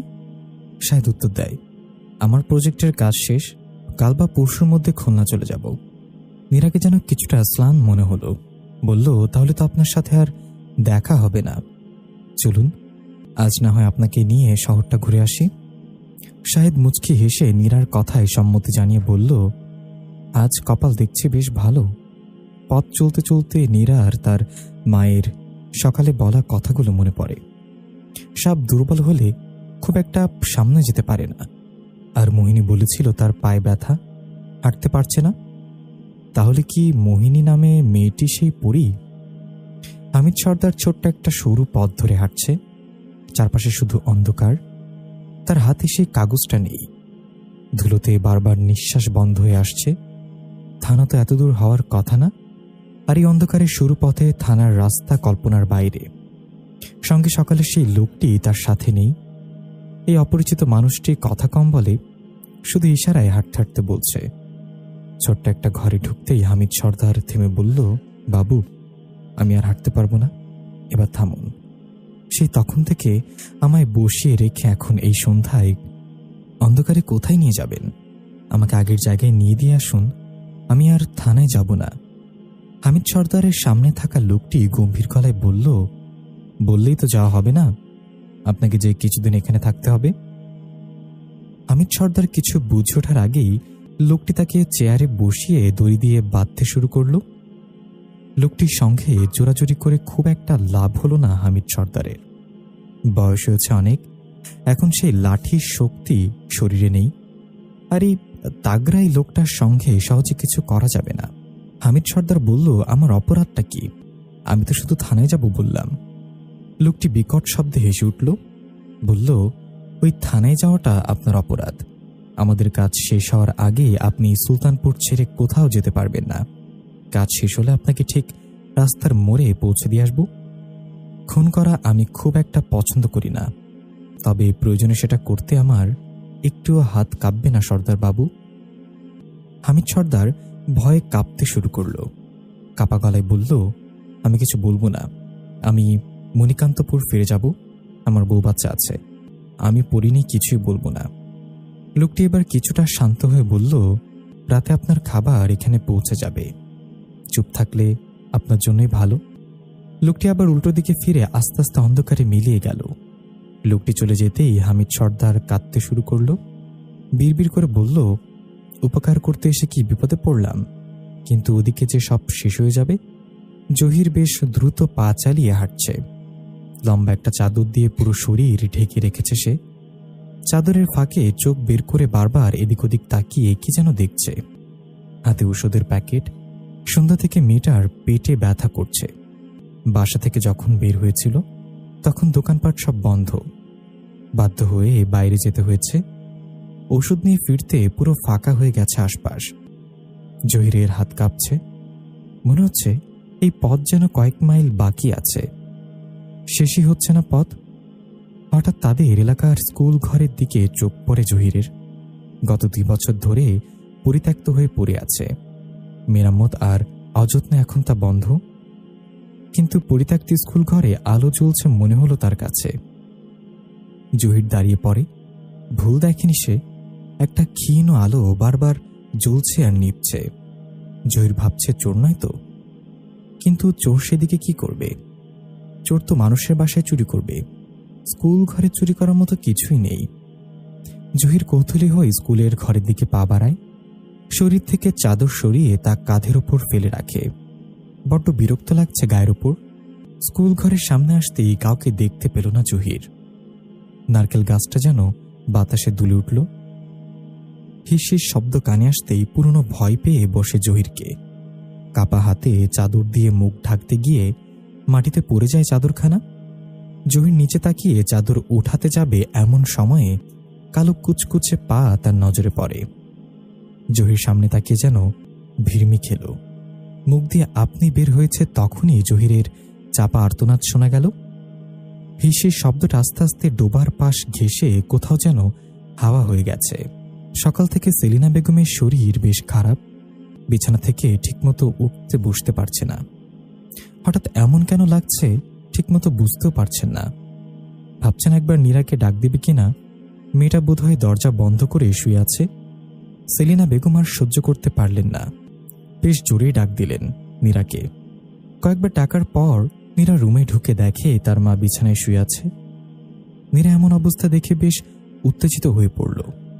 বিছানায় বসে মায়ের কপালে হাত দিয়ে বলল, কি হয়েছে তোমার? শরীর খারাপ লাগছে আম্মু? সেলিনা বেগম বেশ আস্তে বললেন, প্রেশার বেড়েছে মনে হয়, নাস্তা খাওয়ার পর থেকেই বেশ খারাপ লাগছে। প্রেশার একটু মেপে দেখতো কত আছে। নীরা উঠে দাঁড়িয়ে চাবি দিয়ে আলমারি খুলে ড্রয়ার থেকে প্রেশার মেশিন বের করে তার মায়ের হাতে লাগালো। বেশ কিছুক্ষণ পর নীরা বলল, বেশ বেড়েছে তো। সেলিনা বেগম বললেন, বাড়বেই তো। গতকাল এত করে বললাম আমাকে মাংস দিস না, কি আমার কথা শুনে জোর করে প্লেটে এতগুলো মাংস তুলে দিলি। তখন বারণ কেন করলাম এবার বুঝতে পারলাম তোকে। নীরা বলল, মোটেই এতগুলো মাংস দিইনি, বড় জোর 5 টুকরো হবে। আর মাঝে মাঝে একটু খেতে হয়, না হলে আমিষের চাহিদা মিটবে কিভাবে। দাঁড়াও, তোমার প্রেশার এখনই কমে যাবে। আমি পানিতে তেঁতুল মিশিয়ে তোমার জন্য নিয়ে আসছি। চোখ বন্ধ করে ঢকঢক করে খেয়ে নিলে একদমই স্বাভাবিক হয়ে যাবে। নীরা রুম থেকে বেরিয়ে যেতেই সেলিনা বেগম হেসে বললেন, এই মেয়েটাকে নিয়ে আর পারি না, পাগলি একটা। নীরা ফ্রিজ খুলে দেখে বাটিতে তেঁতুল একদম তলানিতে। গত বছর গ্রাম থেকে নানি আসার সময় কতগুলো নিয়ে এসেছিল। হাতে দিয়ে বলেছিল, এগুলো একদম টাটকা, পানিতে একটু দিলেই ঘন হয়ে যাবে। শহরে তো সব 2 নাম্বার। তারপর আর নিয়ে আসা হয়নি। এখন এই তেঁতুলে কিছুই হবে না। নীরা ফ্রিজ বন্ধ করে বেশ জোরে বলল, মা, আমি একটু মোবারক চাচার বাসায় যাচ্ছি। তেঁতুল তো শেষ, দেখি ওনার কাছে তেঁতুল পাওয়া যায় কিনা। নীরা দরজা খুলে সিঁড়ির কাছে আসতেই দেখতে পেল মোবারক চাচা এক গাদা পুরনো পত্রিকা জড়ো করছেন নিচে। ভাঙড়ির কাছে বিক্রি করবেন এগুলো। দাম নিয়ে ভাঙারি লোকটার সঙ্গে বেশ তর্ক করছেন। নীরা সিঁড়ি দিয়ে নিচে নেমে বলল, চাচা, আপনার কাছে তেঁতুল আছে? আমার হঠাৎ প্রেশারটা বেড়েছে। মোবারক হোসেন বলল, সে কি, ডাক্তারের কাছে নিয়ে যেতে হবে নাকি? আমি একটা সিএনজি রেখে দিব। নীরা হেসে বলে, এত ব্যস্ত হওয়ার দরকার নেই চাচা, তেঁতুল পানি খাওয়ালেই ঠিক হয়ে যাবে। বাসায় তেঁতুল একদম শেষ হয়ে গেছে, আপনার কাছে তেঁতুল হবে? মোবারক হোসেন বলল, হ্যাঁ, আমাকে রোজ একবার খেতে হয়, টেবিলে রাখা আছে। তুমি কষ্ট করে ভেতর থেকে নিয়ে আসো না, আমি গেলেই ব্যাটা আবার চলে যাবে। নীরা দাঁড়িয়ে না থেকে ভেতরে চলে যায়। লোকটা একা মানুষ, কিন্তু ভেতরটা বেশ পরিপাটি করে রেখেছে। দেয়ালে ওনার স্ত্রীর ছবি টাঙানো। নীরা যতটুকু জানে ওনার স্ত্রী কিসের অসুখে যেন মারা গেছে। আর লোকটার একটা ছেলে থাকে অস্ট্রেলিয়ায়। তেমন একটা যোগাযোগ করে না, এটা নিয়ে ওনার আক্ষেপ শেষ নেই। ভাড়ার টাকায় দিন চলে যায়। নীরা টেবিলে তেঁতুল খুঁজে পেল না। ফ্রিজ খুলে দেখে সেখানেও নেই। একবার রান্নাঘরে উকি দিল নীরা। চুলায় ডিম ভাজি রেখে বাইরে চলে গেছে। পুরা গন্ধ বের হচ্ছে। নীরা তাড়াতাড়ি চুলো বন্ধ করে দিল। রান্নাঘরে খুঁজে তেঁতুল চোখে পড়ল না নীরার। রান্নাঘরের পাশের রুমে বিছানার পাশে একটা ছোট্ট টেবিলে কৌটা দেখে নীরা হেসে ফেলল। আপন মনে বলে উঠল, এই তাহলে টেবিল। নীরা বিছানার পাশ থেকে কৌটা নিতে গিয়ে একটা জায়গায় থমকে গেল। নিচে বসে ভালো করে কিসে যেন চোখ বুলিয়ে মাথা নেড়ে কি যেন চিন্তা করে সে। তেঁতুলের কৌটা হাতে নিয়ে দ্রুতই বেরিয়ে পড়ল নীরা। জহিরের লাশকে ঘিরে বেশ বড় একটা জটলা তৈরি হয়েছে স্কুল ঘরের মাঠে। এবার সবার চোখ মুখে আতঙ্কের বিন্দুমাত্র ছাপ নেই, বরং ক্ষোভ ফুটছে সুলতানপুরের মানুষজন। সবে আঙ্গুল তুলছে সুলতানপুরের থানার পুলিশের ওপর। ইন্সপেক্টর আশরাফ আলী এক কোণায় গিয়ে দাঁড়িয়ে আছে। লোকজনের ক্ষোভ দেখে সে কিছুটা ভড়কে আছে। কনস্টেবল মতিন ভয় কিছু বলার সাহস করছে না। বড় স্যারের মতিগতি ঠিক বুঝতে পারছে না সে। দুহাত সামনে রেখে চুপ করে দাঁড়িয়ে আছে। ব্যাপারটা এমন বড় স্যারকে না বললেও সেও কিছু বলবে না। ইন্সপেক্টর আশরাফ আলী পকেট থেকে সিগারেটের প্যাকেট বের করে একটা সিগারেট মুখে দিল। আগুন ধরিয়ে বেশ লম্বা একটা টান দিয়ে বলল, মতিন, জহিরের ব্যাপারে খোঁজ নেওয়ার জন্য বলেছিলাম, তা খবর কিছু জানতে পারলে? কনস্টেবল মতিন বলল, স্যার, জহির গতকাল সন্ধ্যার কিছু পরে ওষুধ কেনার জন্য বাসা থেকে বের হয়েছিল। ওর মেয়ের হঠাৎ পেটে ব্যথা ওঠে। যতদূর মনে হয় দোকান বন্ধ থাকার কারণে সে সুলতানপুরের বাইরে যায়। আর জহিরের লাশের পাশে ওষুধের প্যাকেটও পড়ে আছে। ইন্সপেক্টর আশরাফ আলী একবার রাস্তার দিকে তাকালো। সিগারেট আঙ্গুলের ডগায় ধরে রাস্তার দিকে হাত ইশারা করে বলল, মেয়ের জন্য ওষুধ আনতে বাসা থেকে বের হয়েছিল সে, কিন্তু সোজা রাস্তা দিয়ে বাসায় না যেয়ে এখানে চলে আসে। আর এই পরিত্যক্ত স্কুল ঘরে খুব একটা কেউ আসে না। তাহলে জহির হঠাৎই পথে পা বাড়ালো কেন? কনস্টেবল মতিন হঠাৎ উত্তেজিত হয়ে বলল, স্যার, নিশ্চয়ই পরি দেখেছে। কথাটা বলেই জিহ্বায় কামড় দিল সে। ধমক একটা খাবে এই ভয়ে মাথা নিচু করে ফেলল। ইন্সপেক্টর আশরাফ আলী তেমন কিছু না করে সিগারেটের লম্বা টান দিয়ে আকাশে ধোঁয়া ছাড়ে। বেশ স্বাভাবিক ভঙ্গিতে মাথা নেড়ে বলল, না মতিন, আমার কিন্তু তা মনে হয় না। জহিরের পোশাকের দিকে ভালো করে লক্ষ্য করলে ব্যাপারটা অনুমান করতে পারবে। জহিরের পাশে একটা চাদর পরে আছে। আমার আন্দাজ যদি ভুল না হয়, সে পরীর ভয়ে মুখ ঢেকে বাসা থেকে বের হয়েছিল, যেন পরীর চোখে তার চোখ না পড়ে। আর পরী নিয়ে জহিরের মতো এত আগ্রহ এই সুলতানপুরের আর কারোর মাঝে ছিল না। কিন্তু দোকানদার আতর আলীর মৃত্যুর পর সে চুপ হয়ে যায়। তাহলে পরী নিয়ে ভয়ের কারণে সে কখনো এই পথে পা বাড়াবে না। আমার মনে হচ্ছে স্কুল ঘরের আশেপাশে এমন কিছু দেখেছিল যা তার আগ্রহের প্রধান কারণ হয়ে দাঁড়ায়। কনস্টেবল মতিন মাথা নেড়ে বলল, আপনার কথাই সত্যি হতে পারে স্যার, এইভাবে তো কখনো ভেবে দেখিনি। ইন্সপেক্টর আশরাফ আলীর হাত থেকে সিগারেট ফেলে দিয়ে বলল, স্কুল ঘরের আশপাশে একজন লোক লাগিয়ে দাও। আর লোকজনের অবস্থা দেখে তো আমার সুবিধা মনে হচ্ছে না। এদিকে এসপি স্যারও ফোন করে পাগল করে ফেলছে। আচ্ছা, ওই ম্যাডামের কি খবর? কনস্টেবল মতিন বলল, জানি না স্যার, খবর নেওয়া হয়নি। ইন্সপেক্টর আশরাফ আলী কিছুটা রেগে বলল, তা নিবে কেন? কাজের কাজ তো কিছুই পারো না। যাই হোক, লাশটা পোস্টমর্টমের জন্য পাঠিয়ে দাও। বলবে কাল সকালের মধ্যে যেন রিপোর্ট আমার হাতে চলে আসে। বিকালের দিকে শাহিদ মীরার বাসায় দরজায় কড়া নাড়ে। দরজা খুলতেই শাহিদকে দেখে বেশ অবাক হয় নীরা। সঙ্গে ভিতরে ভিতরে বেশ খুশিও হয় সে। আচমকা শাহিদকে দেখে ভীষণ লজ্জা পায়। চুলগুলো ছিল এলোমেলো। একটু আগে ঘুম থেকে ওঠায় চুলগুলো ঠিক করার সময় পায়নি। নীরাকে এমন অবস্থায় দেখে শাহিদ মুচকি এসে বলল, অসময় চলে আসলাম মনে হয়। নীরা মাথায় কাপড় দিয়ে উত্তর দেয়, না, কি যে বলেন, বাইরে দাঁড়িয়ে কেন, ভেতরে আসুন আপনি। শাহিদ ভেতরে ঢুকে বলল, মোবারক চাচার থেকে একটু আগে জানতে পারলাম সকালে আন্টি অসুস্থ হয়ে পড়েছিল, তাই আর দেরি না করে চলে আসলাম। এখন কেমন আছে? নীরা বলল, এখন বেশ ভালো। গতকাল রাতে আমি জোর করে কিছু মাংস প্লেটে তুলে দিয়েছিলাম, সেজন্য সকালে প্রেশার বেড়ে যায়। তেঁতুলে পানি মিশিয়ে খাওয়ানোর পর এখন ঠিক আছে, পাশের রুমে ঘুমাচ্ছে। শাহিদ বলল, তাহলে আর বিরক্ত করে লাভ নেই, আন্টি এখন খুব বিশ্রামের প্রয়োজন। নীরা হঠাৎ আগ বাড়িয়ে বলল, ছাদে যাবেন? বেশ ঠান্ডা বাতাস বইছে, আজ বসে গল্প করা যাবে। শাহিদ মাথা নেড়ে সম্মতি জানায়। দুজনে সিঁড়ি বেয়ে ছাদে উঠে পড়ে। মোবারক হোসেনের ছাদে ফুল গাছ খুব একটা নেই, খালি কিছু টব পড়ে আছে। ছাদের এক কোণে একটা পেয়ারা গাছ কিছুটা মাথা উকি দিয়ে নিজের উপস্থিতি জানান দিচ্ছে। নীরা পেয়ারা গাছের একটু পাশে গিয়ে দাঁড়িয়ে এদিক থেকে আশপাশ খুব ভালো করে দেখে। নীরা বলল, আপনি সত্যি চলে যাবেন? শাহিদ হেসে বলল, হ্যাঁ, কাজ তো প্রায় শেষ, 2-1 দিনের ভেতর ঢাকা ছাড়ছি। তা আপনি কি আমাকে আটকে রাখবেন? শাহিদের কথায় নীরা কিছুটা লজ্জা পেয়ে বলল, ঠিক তা নয়, আসলে আসার পর থেকে তো আপনার সাথে পরিচয় হলো, চলে গেলে ফাঁকা ফাঁকা লাগবে। শাহিদ কিছু না বলে চুপ করে আকাশের দিকে তাকিয়ে রইল। কিছুক্ষণ পর বলল, আপনার রহস্য খোঁজা কতটুকু এগোলো? শুনলাম আজও একটা লাশ পাওয়া গেছে স্কুল ঘরের জায়গাটায়, আর মারা যাওয়া লোকটার সাথে আমার প্রায় দোকানে আড্ডা হতো, কিন্তু খারাপ লাগছে লোকটার বেঁচে নেই। মীরা মাথা নেড়ে বলল, হ্যাঁ, আমার কাছে খবরটা এসেছে। ইন্সপেক্টর আশরাফ আলী দুপুরে ফোন করেছিল এই ব্যাপারে। তবে আমার অনুসন্ধান অনেকটা এগিয়ে আছে, আর ব্যাপারটা কিছুটা আন্দাজও করে ফেলেছি।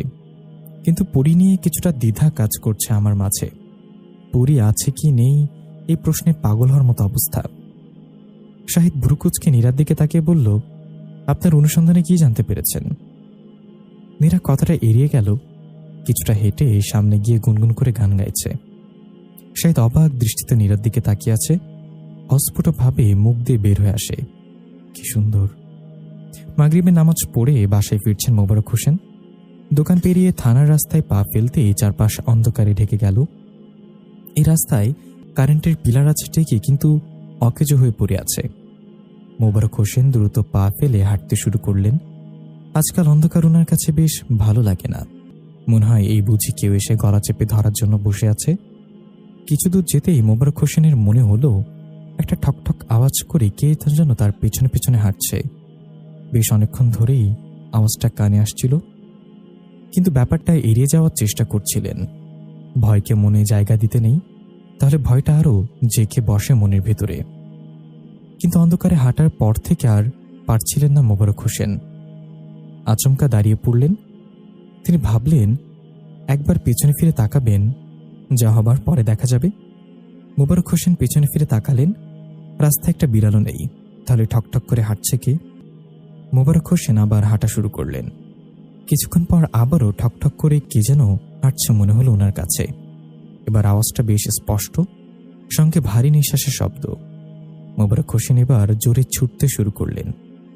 কিন্তু এই বয়সে কত আর পারা যায়? পা ঠিক মতো চলছে না।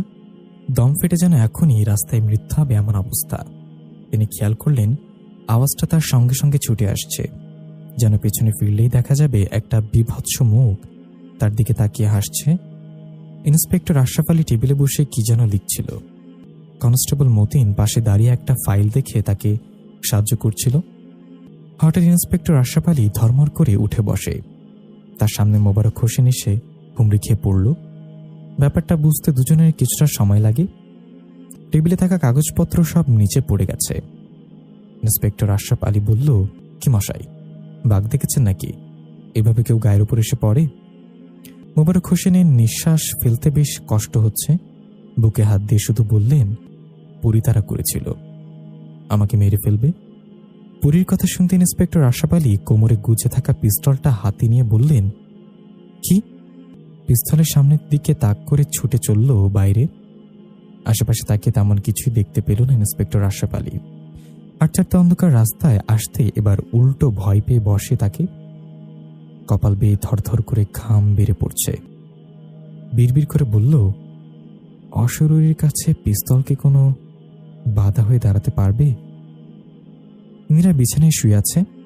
তার মাথায় গতকাল থেকে একটা প্রশ্ন ঘুরপাক খাচ্ছে। কবরস্থানে দেখা সেই মেয়েটি আসলে কে ছিল? সত্যি কি কোনো বাচ্চা মেয়ে ছিল, নাকি মেয়ে সে জন্য কিছু আসে? মানুষ হলে তো তা নির্জন ওই জায়গাতেই পা বাড়ানোর সাহস হতো না। বড় কেউ সেখানে ভয় পায় পা বাড়ায় না। সেখানে একটা বাচ্চা মেয়ে শাপলা তুলতে কচুরিপানা ডোবায় যাবে। মেয়েটির নাম কি যেন বলেছিল? ও হ্যাঁ, মেয়েটির নাম ছিল মোহিনী। মোহিনী নাম মুখে নিতে হঠাৎ চমকে ওঠে নীরা। বিছানা থেকে উঠে গিয়ে টেবিলের উপর একটা বই খুঁজতে শুরু করে। অনেক খোঁজার পর বইটি খুঁজে পেল সে। বইয়ের পৃষ্ঠা উল্টিয়ে মোহিনী নামের অর্থ খুঁজতে থাকে নীরা। একটা জায়গায় চোখ পড়ে তার। মোহিনী নামের অর্থ পরম সুন্দরী, আবার পরী নামের অর্থ সুন্দরী, যা একদিক থেকে মোহিনী নামের অর্থ প্রকাশ করে। কথাটা ভাবতেই অদ্ভুত শিহরণ বয়ে গেল নীরার শরীরে। তার মানে মেয়েটি পরী ছিল। খোলস পাল্টানোর কারণে বেশ দুর্বল হয়ে পড়েছিল, সেজন্য কচুরিপানার ডোবায় রোদে বসেছিল। কিন্তু পরী ক্ষতি করেনি কেন? হঠাৎ পুরো রুম অন্ধকার হয়ে যায়। সম্ভবত লোডশেডিং হয়েছে। মীরা বেশ বিরক্ত হয়ে বলল, লোডশেডিং হওয়ার আর সময় পাইনি। পূর্ণিমা চাঁদের আলো ভেতরে আসে পড়ছে। আন্দাজে বিছানায় বসে নীরা। পাশের রুমে মোবাইল রেখে এসেছে সে। উঠতে ইচ্ছে করছে না। নীরা শুয়ে পড়ে। হঠাৎ কে যেন বারান্দার দিকে হেঁটে চলে গেল। নীরা ধর্মর করে উঠে বসে। চেঁচিয়ে বলে, কি ওখানে? সেলিনা বেগম আওয়াজ দিলেন, কি হয়েছে রে নীরা? নীরা কিছু বলে না, আবার শুয়ে পড়ে। সত্যি কি সেখানে ছিল কেউ? এই বাসার বারান্দা বেশ খোলামেলা। অবশ্য এখানে আসার পর বারান্দাটা বেশ পছন্দ হয়েছিল তার। এমন খোলামেলা বারান্দায় রাতের বেলায় বসে বই পড়ার মজাই আলাদা, সঙ্গে বেশ ঠান্ডা বাতাস। কথাগুলো ভাবতেই নীরার আবার মনে হলো বারান্দায় কেউ যেন হাঁটাহাঁটি করছে। নীরা এবার চুপ করে সেদিকে তাকিয়ে রইল। নীরা ভাবছে উঠে গিয়ে দেখবে কিনা, কিন্তু অন্ধকারে বিছানা ছেড়ে উঠে যাওয়া কি ঠিক হবে সেটা ভেবে আবারও চিন্তা বাদ দিল। এবার সত্যি একটা ছায়া দেখে চমকে ওঠে নীরা। বুক ধুকধুক করছে তার। ছায়াটি বারান্দার দরজার সামনে দাঁড়িয়ে আছে, বেশ জোরে জোরে নিঃশ্বাস ফেলছে। ছায়াটির পোশাক দেখে নীরার মনে হচ্ছে ছায়াটি একটি মেয়ে। চুলগুলো বেশ লম্বা। মোহিনী দেখতে কেমন ছিল তা মাথায় আনার চেষ্টা করল নীরা। মোহিনীর চুলগুলো কি লম্বা ছিল? নীরা কাপা গলায় বলল, কি তুমি? বারান্দার দরজা থেকে উত্তর আসে, আমার নাম পরি। এবার কি তবে নীরার পালা? কিন্তু পরি হঠাৎ নীরার উপর খেপে গেল কেন? ইন্সপেক্টর আশরাফ আলী হাসপাতালের করিডোরের সামনে দাঁড়িয়ে আছে। আজ রোগীর বেশ চাপ। ডেঙ্গু আক্রান্ত দিন দিন প্রকট আকার ধারণ করছে। নিচ থেকে রোগীদের লম্বা সিরিয়াল। এই সিরিয়াল ভেদ করে উপরে উঠতে ইন্সপেক্টর আশরাফ আলীর নাভিশ্বাস উঠে গেছে। তার উপর আজ পুলিশের পোশাক পরে আসেনি। লোকজন ভিড় ঠেলে সামনে এগিয়ে আসতে দেখলেই দাঁত কিরমির করে তেড়ে আসে। ভোর থেকে ঘন্টার পর ঘন্টা লাইনে দাঁড়িয়ে এক পা পিছিয়ে যেতে কেউ রাজি নয়। তার উপর ভিড়ের মাঝে কেউ ঢুকে পড়লে লাইন ভেঙে যাওয়ার সম্ভাবনা বেশি। পুলিশ পরিচয় দিয়ে ঢুকতে গেলে অনেকে ভুরুকুচকে তাকে একটা বিরক্ত ভাব প্রকাশ করে। সে আইডি কার্ড দেখে কোনো মতে উপরে উঠে আসেন ইন্সপেক্টর আশরাফ আলী। আজ বুঝতে পারছেন পেশার পোশাকের কত মর্যাদা। করিডোরের পাশ দিয়ে অনেকেই হেঁটে যাচ্ছে, কিন্তু তার বাল্যকালের বন্ধু ডাক্তার সুমনের দেখা নেই। ব্যাটা কোথায় যে খাপটি মেরে বসে আছে কে জানে। সকালে ফোন করে এখানেই দাঁড়াতে বলেছিল, এখন তার নিজেরই খবর নেই। ইন্সপেক্টর আশরাফ আলী ছোটবেলার কথা মনে করে আনমনে হেসে ওঠে। দুজনে ছিল গলাগলি বন্ধু। কেউ কাউকে ছাড়া কোথাও যাবার কল্পনা পর্যন্ত করত না। একদিন স্কুলে জাফর স্যার দুজনকে দাঁড়িয়ে জিজ্ঞাসা করল, কিরে মানিকজোর, সারাদিন তো একসঙ্গে হাঁটাচলা দুজনের, তা বড় হয়ে দুজনের কি হওয়ার ইচ্ছে শুনি? সুমন বলেছিল, স্যার আমি বড় হয়ে পুলিশ অফিসার হতে চাই, বড় বড় ঘটনার রহস্য উদ্ঘাটন করে তাক লাগিয়ে দিব সবাইকে। আর অন্যজন বলেছিল ডাক্তার। সেদিনই দুজনের ভিন্ন মত দেখে ক্লাসের সবাই উচ্চস্বরে হেসে উঠেছিল। পরে অবশ্য দুজনের স্বপ্নের রেশি পাল্টে যায়। সুমন ভালো রেজাল্ট করে ডাক্তারি পড়ার সুযোগ পেয়ে যায়। অতীতের কথা ভাবতে ইন্সপেক্টর আশরাফ আলীর চোখ ভিজে আসে। কত মধুরী দিন ছিল। হঠাৎ কাঁধে কারোর হাতের চাপড় শুনে ইন্সপেক্টর আশরাফ আলী পেছনে ফিরে তাকায়। দেখে বাল্যকালের বন্ধু সুমন হাসি মুখে দাঁড়িয়ে আছে। ইন্সপেক্টর আশরাফ আলী বলল, কিরে, কতক্ষণ ধরে তোর জন্য দাঁড়িয়ে আছি এখানে, তোর তো কোনো পাত্তাই নেই। ডাক্তার সুমন তার থেকে কিছুটা খাটো, তবে গায়ের রং উজ্জ্বল শ্যামলা। বলল, আরে আর বলিস না, গতকালই চট্টগ্রাম থেকে ফিরে সোজা এখানে চলে আসি। রোগীর এত চাপ, তার উপর দুজন ডাক্তার ছুটিতে, বুঝতে পারছিস কি ঝামেলায় আছি। শুনলাম তোর একটা রিপোর্ট হাসপাতালে পড়ে আছে, সকালে নিয়ে যাবি, তাই ভাবলাম তোর সাথে একবার দেখা করব। আশরাফ আলীকে কেমন যেন চিন্তিত মনে হলো। বলল, কিন্তু তুই যে বললি রিপোর্টে কি যেন ঝামেলা হয়েছে। ডাক্তার সুমন বলল, সেজন্যই তো তোকে এখানে ডেকে আনলাম। সব কথা দাঁড়িয়ে বলবি নাকি? দুজনে করিডোরের ডান পাশে একটা রুমে ঢুকে পড়ে। ডাক্তার সুমন টেবিল থেকে একটা ফাইল নিয়ে বলল, শুনলাম তোর উপর প্রেশার যাচ্ছে। পরপর 2 দিনে 2টা লাশের পোস্টমর্টম দেখে তেমনই আন্দাজ করেছি। সমস্যাটা কি রে? আর বলিস না, এবার বোধহয় চাকরিটাই চলে যাবে আমার। এতগুলো মানুষের মৃত্যু, অথচ কোনো কিছুই করতে পারছি না। সব মিলিয়ে এমন একটা বাজে অবস্থা আগে কখনোই হয়নি। ডাক্তার সুমনের মুখের কোণে মৃদু হাসি। ইন্সপেক্টর আশরাফ আলীর পিঠ চাপড়ে বলল, এবার বোধহয় তোর কিছুটা সুবিধা হবে। একটা ইঙ্গিত খুঁজে পাওয়া গেছে, তবে তা খুব সামান্য। ইন্সপেক্টর আশরাফ আলী যেন আশার আলো খুঁজে পেয়েছে। এসে বলে, এখন সামান্য কিছু আমার কাছে অনেক মূল্যবান, তাড়াতাড়ি বলে ফেল কি হয়েছে। ডাক্তার সুমন তার হাতের ফাইল ইন্সপেক্টর আশরাফ আলীর দিকে এগিয়ে দিয়ে বলল, এটা গতকালের পোস্টমর্টমের রিপোর্ট। আশরাফ আলী ফাইলে একবার চোখ বুলিয়ে তাকে বেশ হতাশ মনে হলো। বলল, সে একই তো ফলাফল, সাপের বিষে লোকটার মৃত্যু হয়েছে। প্রথমে চোখে আক্রমণ করা হয়েছে তাকে। ডাক্তার সুমন চেয়ার ছেড়ে উঠে দাঁড়ালো। পায়চারি করতে করতে বলল, মাঝে মাঝে অনেক ছোট কিন্তু মূল্যবান কিছু আমাদের চোখের সামনে থেকেও আমরা তা দেখতে পাই না। আমি গতকাল রাত থেকে তোর তদন্ত করা সবগুলো লাশের রিপোর্ট দেখা শুরু করি। প্রথম লাশের পোস্টমর্টেম রিপোর্টের ফলাফল থেকে একেবারে শেষে লাশের পোস্টমর্টেমের রিপোর্টের ফলাফলে কোনো পার্থক্য নেই। কিন্তু বন্ধু, ইন্সপেক্টর আশরাফ আলী শেষের কথা শুনে চমকে উঠে বলল, কিন্তু কি? ডাক্তার সুমন হেসে বলল, গতকালের পোস্টমর্টেমের রিপোর্টের শেষের অংশ ভালো করে খেয়াল করে দেখ, কিছু বুঝতে পারিস কিনা। ইন্সপেক্টর আশরাফ আলী তার বন্ধুর কথা আর কিছুই বুঝতে না পেরে আবার ফাইলের দিকে চোখ রাখে। কিছুক্ষণ পর ইন্সপেক্টর আশরাফ আলীর চোখ দুটো উত্তেজনায় বেশ বড় হয়ে গেল। অবাক বিস্ময়ে তার বন্ধু ডাক্তার সুমনের দিকে তাকিয়ে বলল, এটা কি করে সম্ভব? ডাক্তার সুমন মাথা নাড়িয়ে বলল, আমিও প্রথমে ব্যাপারটা দেখে কিছুটা দ্বিধায় পড়ে যাই, কিন্তু পরে সবকিছু ঘেটে দেখে এই ব্যাপার। ইন্সপেক্টর আশরাফ আলী কিছু বলতে যাবে এমন সময়ে তার ফোনটা বেজে ওঠে। রিসিভ করে কানে ধরতেই ওপাশ থেকে কেউ যেন কাঁদছে। একটু পরেই ইন্সপেক্টর আশরাফ আলী উত্তেজিত হয়ে বলল, কি বলছেন? গতকাল রাতে? আমি এখনই আসছি। ডাক্তার সুমন কিছুই বুঝতে না পেরে জিজ্ঞাসার দৃষ্টিতে তাকিয়ে রইল তার বাল্যকালের বন্ধুর দিকে। আশরাফ আলী শুধু বলল, তোর সাথে পরে কথা হবে। তারপর ফাইলগুলো হাতে নিয়ে তাড়াহুড়ায় বেরিয়ে পড়ল রুম থেকে। দুপুরের দিকে জ্ঞান ফেরে নীরার। চোখ মেলে তাকিয়ে দেখে সাদা অ্যাপ্রন পরা একজন মহিলা ডাক্তার তার পাশে বসে আছে। চোখ মেলে তাকাতেই ডাক্তার নীরার চোখের উপরে লাইটের আলো ফেলে, তারপর একটা খাতায় কি যেন লেখে। নীরা তার মায়ের দিকে ফিরে তাকালো। বিছানার একপাশে চিন্তিত মুখে দাঁড়িয়ে আছে। সকাল থেকে বোধহয় কিছুই খাওয়া হয়নি, মুখটা কেমন শুকনো হয়ে আছে। লেখা শেষ হলে ডাক্তার বলল, মাথায় আঘাত লেগেছে কিভাবে? নীরা শোয়া থেকে উঠে বালিশের উপর শরীর ভর দিয়ে বসে বলল, রাতে লোডশেডিং হওয়ার পরে কিছুটা একটা সঙ্গে ধাক্কা লাগে, অন্ধকারে ঠিক সামলে উঠতে পারিনি। সেলিনা বেগম নীরার পাশে এসে বসলেন। চিন্তিত হয়ে বললেন, সব ঠিক আছে তো ডাক্তার আপা?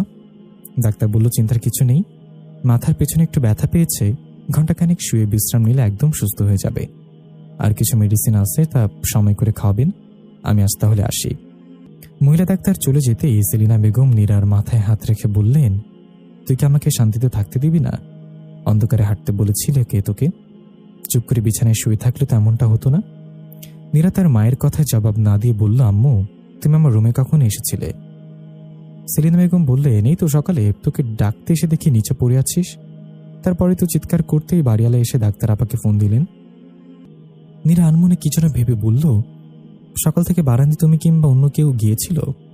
সেলিনা বেগম এমন উদ্ভট প্রশ্ন শুনে কিছুটা রেগে গেলেন। মেয়ের জন্য চিন্তায় তার সকাল থেকে কিছুই খাওয়া হয়নি, আর কি সব প্রশ্ন করছে। রুড়ো গলায় বললেন, না যায়নি। তা জেনে তোর কি দরকার?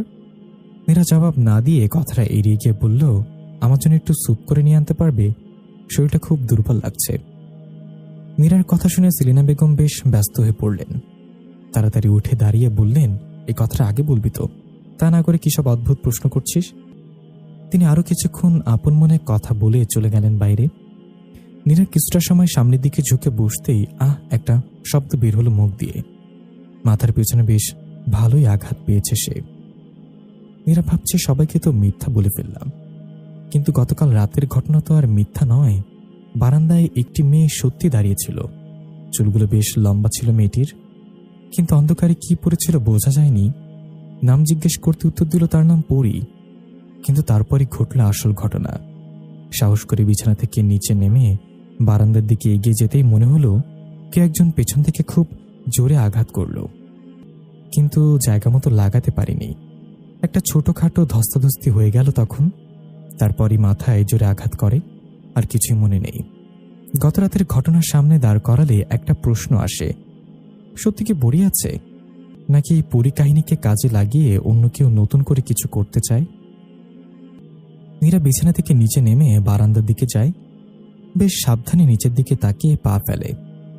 হঠাৎ বারান্দার দরজার সামনে আসতেই থমকে দাঁড়ায় নীরা। বারান্দায় বেশ কিছু জুতার ছাপ পড়ে আছে। নীরা নিচে বসে পড়ে। ভালো করে তাকিয়ে খেয়াল করল এখানে 2 রকমের জুতার ছাপ রয়েছে। তার মানে গতকাল রাতে দুজন বারান্দা দিয়ে উঠে এসেছিল। কিন্তু সে এখানে থাকলে কার ক্ষতি? পরীর নয় তো। কিন্তু পরি তো মানুষের বাড়ি গিয়ে আক্রমণ করছে না। তাহলে গতকাল রাতে বাসায় আসে কারা? কি তাদের উদ্দেশ্য? এসব কিছু ভাবার মাঝেই হঠাৎ বিছানার নিচে চোখ পড়ে নীরার। কিছু একটা দেখা যাচ্ছে। নীরা উঠে বিছানার নিচে তাকাতেই তার মুখে হাসি ফুটে উঠল। হাতে নিয়ে চোখের সামনে ধরতে ইন্সপেক্টর আশরাফ আলীর কণ্ঠ শুনে হাতের মুঠোয় লুকিয়ে ফেলে নীরা। একটু পরে ইন্সপেক্টর আশরাফ আলীকে ভেতরে ঢুকতে দেখে নীরা, বলল, আরে আপনি আমার বাসায়? হাসপাতালে একটা কাজে গিয়েছিলাম, তারপর ফোনে খবর পেলাম আপনি নাকি মাথায় আঘাত পেয়ে অজ্ঞান হয়ে ফেলেছেন। খবরটা শুনে আর বসে থাকতে পারিনি, বললেন ইন্সপেক্টর আশরাফ আলী। নীরা বলল, না তেমন কিছুই হয়নি, অন্ধকারে একটু পড়ে গিয়ে মাথায় আর কি আঘাত লাগে। হাতের কাছে ফেলে আপনার এখানে আসা মোটেও উচিত হয়নি আশরাফ সাহেব। আশরাফ আলী লজ্জিত ভঙ্গিতে বলল, না না ঠিক আছে, তবে এখানে আসার একটা কারণও আছে।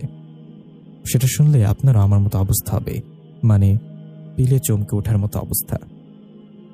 নীরা ভুরুকুচকে তার দিকে তাকিয়ে বলল, একটু পরিষ্কার করে বলুন তো, আমি আপনার কথার কিছুই বুঝতে পারছি না। ইন্সপেক্টর আশরাফ আলী তার হাতে থাকা ফাইল নীরার দিকে এগিয়ে দিয়ে বলল, একবার নিচের দিক ভালো করে খেয়াল করুন তো। নীরা ফাইল হাতে নিয়ে পোস্টমর্টম রিপোর্ট পড়ার পর কিছুটা আতকে উঠে বলল, তার মানে জহির পরীর আক্রমণে মারা যায়নি, কিন্তু তার শরীরে তো একই বিষ পাওয়া গেছে, তাহলে ব্যাপারটা কি দাঁড়ালো?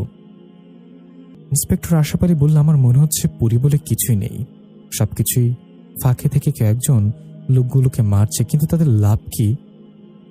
এরা কিছুটা ভেবে বলল, না পরী সুলতানপুরি আছে। ইন্সপেক্টর আশরাফ আলী বিস্ময় প্রকাশ করে বলল, তার মানে? মেয়েরা বলল, আপনার ভাষ্য অনুযায়ী গতকাল জহিরের লাশ এর পাশে একটা চাদর পাওয়া গেছে, তার মানে সে পরীর ভয়ে মুখ ঢেকে বের হয়েছিল, কিন্তু পথিমধ্যে কিছু একটা দেখে সে স্কুল ঘরের দিকে পা বাড়ায়, আর তারপরেই তার মৃত্যু হয়। কিন্তু পোস্টমর্টম রিপোর্ট বলছে জহিরের চোখে আক্রমণ হয় ঠিকই, কিন্তু সেখানে সরাসরি সাপের উপস্থিতি নেই, বরং এক ধরনের সূক্ষ্ম সূচ দ্বারা বিষ প্রয়োগ করা হয়েছে। প্রশ্ন হলো, দোকানদার আতর আলী কিংবা আগের লাশগুলোর পোস্টমর্টম রিপোর্ট তো এই রিপোর্টের সম্পূর্ণ বিপরীত, মানে সরাসরি সাপ তাদের চোখে আক্রমণ করে। আমরা শুধু জহিরের রিপোর্ট দিয়ে বাকি সবাইকে বিচার করতে পারি না। আমার মন বলছে পরী ঠিকই আছে, কিন্তু মাঝে কেউ একজন পরীর আতঙ্কে কিছু একটা হাসিল করার মতো মতলব করছে, আর জহির হয়তো তাকে দেখে ফেলায় সে বিষ প্রয়োগ করে তার চোখে যেন জহিরের মৃত্যু পরীর উপর চাপিয়ে দেওয়া যায়। ইন্সপেক্টর আশরাফ আলী মাথা নেড়ে বলল, এমনটা হতে পারে, কিন্তু আশার তেমন কোনো সম্ভাবনা চোখে পড়ছে না। বেশ জোরে হেসে বলল, তবে কি জানেন, এমন জটিল পরিস্থিতিতে আগে কখনো পড়িনি, আমার জুতোর তলা ক্ষয় হয়ে গেছে ছুটতে ছুটতে। মীরা হঠাৎ লাফিয়ে উঠে বলল, কি বললেন? জুতোর তলা? ও মাই গড, আমি সমাধান করে ফেলেছি আশরাফ সাহেব, আপনি তো আমার চোখ খুলে দিলেন। মীরার এমন আচরণে ইন্সপেক্টর আশরাফ ভ্যাবাচাকা খেয়ে গেল, কিছুই বুঝতে না পেরে বোকার মতো বলে ফেলল, আপনার মাথার আঘাত কি বেশ জোরে লেগেছিল? রেগে যাওয়ার মতো কথা হলেও নীরা হেসে বলল, আপনি আমাকে পাগল বলে ইঙ্গিত করলেন তো, তবে আমি কিন্তু রহস্য ভেদ করে ফেলেছি, এবং সেটা আপনার জন্যই। আশরাফ আলী অবাক হয়ে নীরার দিকে তাকিয়ে বলল, আমার তো মাথা ঘুরছে, একটু খুলে বলুন তো সবকিছু। মীরা বলল, সবকিছু আজ রাতেই পরিষ্কার হয়ে যাবে। আপনি সন্ধ্যার পর আপনার টিম নিয়ে কচুরিপানার ডোবার আশেপাশে অবস্থান নেবেন, আমি আওয়াজ দিলেই ঝাঁপিয়ে পড়বেন। তবে হ্যাঁ, একটু সাবধানে থাকবেন, কারণ আমার মনে হয় সবকিছু এত সহজে হবে না। আপনি তাহলে প্রস্তুতি নিতে শুরু করুন। আর হ্যাঁ, সত্যি পরী আছে। ইন্সপেক্টর আশরাফ আলী চলে যাওয়ার পর নীরা তার হাতের মুঠোর দিকে তাকিয়ে বলল, বিকালের দিকে স্কুল ঘরের দিকটা একবার লুকিয়ে যেতে হবে, যা হবার সেখানেই হবে। সন্ধ্যার একটু আগে নীরা বাসা থেকে বের হয়ে যায়, মুখ আড়াল করার জন্য শরীরে একটা বোরকা জড়িয়েছে, শুধুই দুটো চোখ দেখা যাচ্ছে বাইরে থেকে। বেশ দ্রুত হাঁটতে শুরু করল নীরা। হিসাব মতে আর মাত্র ঘণ্টাখানেক পরে ইন্সপেক্টর আশরাফ আলী তার দলবল নিয়ে চলে আসবে। অন্ধকার নেমে আসার আগেই পৌঁছাতে হবে পরিত্যক্ত স্কুল ঘরে। রাস্তায় যাওয়ার পথে কৌতূহলী কিছু মানুষ বারবার নীরার দিকে ঘুরে তাকাচ্ছে। নীরা সেদিকে দৃষ্টি না দিয়ে আপন গন্তব্যে হাঁটছে। মাগরিবের আজানের সময় হওয়াতে রাস্তায় মানুষজন খুব একটা নেই। নামাজ শেষ করে অনেক দোকান বন্ধ করে ফেলবে, কেউ কেউ এখনই বন্ধ করে চলে গেছে। নিজের জন্য নিরাপদ ভেবে আশেপাশে একবার তাকিয়ে কবরস্থানে ঢুকে পড়ল নীরা। বাঁশঝাড়ের ভিতর দিয়ে যাওয়া যাবে। স্কুল ঘরের রাস্তার একটু সামনে দোকানপাট, চোখে না পড়ার মতো কিছুই নেই। বাঁশঝাড়ের ভেতর দিয়ে হাঁটছে নীরা, তবে লম্বা লম্বা ডালপালায় পথ চলতে একটু কষ্ট হচ্ছে তার। গর্ত পেরিয়ে স্কুল ঘরের মাঠে পা রাখতে সাবধান হয়ে গেল নীরা। মাটিতে চোখ রেখে ধীর পায়ে হাঁটছে সে। নুইয়ে পড়া নারকেল গাছ পেরিয়ে দেয়ালের পেছনে আসতেই নীরার চোখ দুটো চকচক করে ওঠে। যা এতক্ষণ ধরে খুঁজছিল তা পেয়ে গেছে। কতগুলো জুতোর ছাপ মাটিতে পড়ে আছে। নীরা মাটিতে বসে ভালো করে লক্ষ্য করতেই দেখতে পেল বারান্দার দরজার জুতার সাথে এগুলোর ছাপের যথেষ্ট মিল রয়েছে। তবে ছাপগুলো একটা কোনায় গিয়ে মিশে গেছে। নীরা উঠে দাঁড়িয়ে ছাপগুলো অনুসরণ করে পথ চলতে একটা নতুন রাস্তা খুঁজে পেল। বেশ সরু একটা রাস্তা। সম্ভবত বাউন্ডারি করার সময় এই জায়গাটা বাদ দেওয়া হয়েছিল। নীরা ভাবছে ছাপগুলো এখানে মিশে গেছে কেন? তাহলে কি ভিতরে চলাচলের পথ আছে? কিন্তু এই সময় কেউ ভিতরে থাকলে তখন তো ঝামেলায় পড়বে সে। নীরা একটা বিষয় খেয়াল করে, ভিতরে যাওয়ার শক্ত কোনো ছাপ নেই, তবে আশার দু একটা ছাপ চোখে পড়ছে। তাহলে ভিতরে যারা ছিল তারা বাইরে চলে গেছে। নীরা দাঁড়িয়ে না থেকে সরু রাস্তায় ঢুকে পড়ে। একজন মানুষের কোনো মতে চলার জায়গা রয়েছে। নীরার হাঁটতে বেশ কষ্ট হচ্ছে। দেয়ালের খসে পড়া চুন শরীরে লাগিয়ে আরো বিশ্রী ব্যাপার। দম বন্ধ হয়ে আসছে নীরার। ভাবছে বের হয়ে যাবে কিনা, হয়তো ভুল জায়গায় চলে এসেছে। এমন সময় কারোর শব্দে নীরা সাবধান হয়ে যায়। তার মানে ভিতরে কেউ আছে। নীরা বুঝতে পারছে না সামনে যাবে কিনা। এই সরু রাস্তায় কারোর মোকাবেলা করা অসম্ভব ব্যাপার। হাতি ঠিকমতো চলবে না। নীরা হঠাৎ দেখতে পেল কেউ তার দিকে তেড়ে আসছে। আর তারপর এই চিৎকারের শব্দ।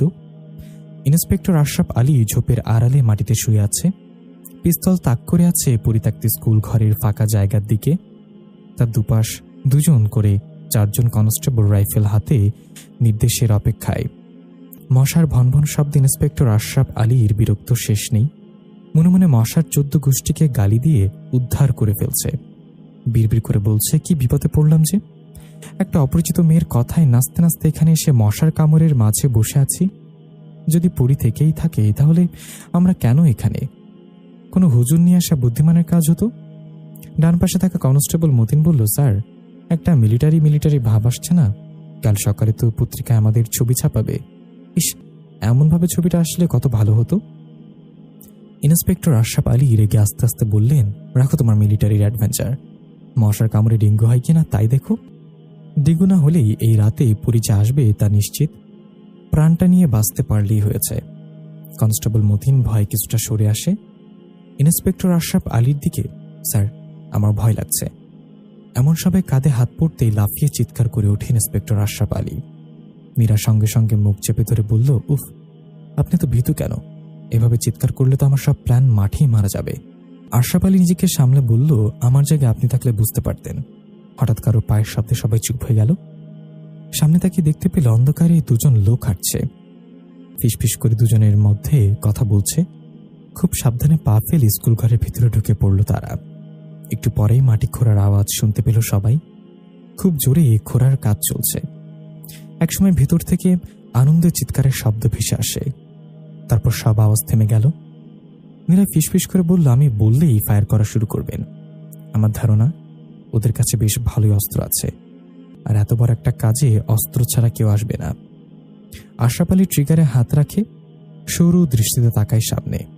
একটু পরেই স্কুল ঘরের ভিতর থেকে 2 জন বের হয়ে আসে। সঙ্গে সঙ্গে নীরা আওয়াজ দিতেই তুমুল গোলাগুলি শুরু হয়ে গেল চারপাশ থেকে। ইন্সপেক্টর আশরাফ আলী একটু পরেই ভরকে গেলেন। ভেবেছিলেন মাত্র 2 জন তাদের টার্গেট, খুব সহজেই সামাল দিতে পারবেন, কিন্তু ধারণাটা সম্পূর্ণ ভুল। দেয়ালের ওপাশ থেকে অনবরত গুলি ছুটে আসছে। তাহলে নীরার কথাই সত্যি, বেশ বড় একটা দল। অসাবধানতা বশত ইন্সপেক্টর আশরাফ আলীর বাম হাতে একটা গুলি এসে পড়তেই মাটিতে লুটিয়ে পড়ল।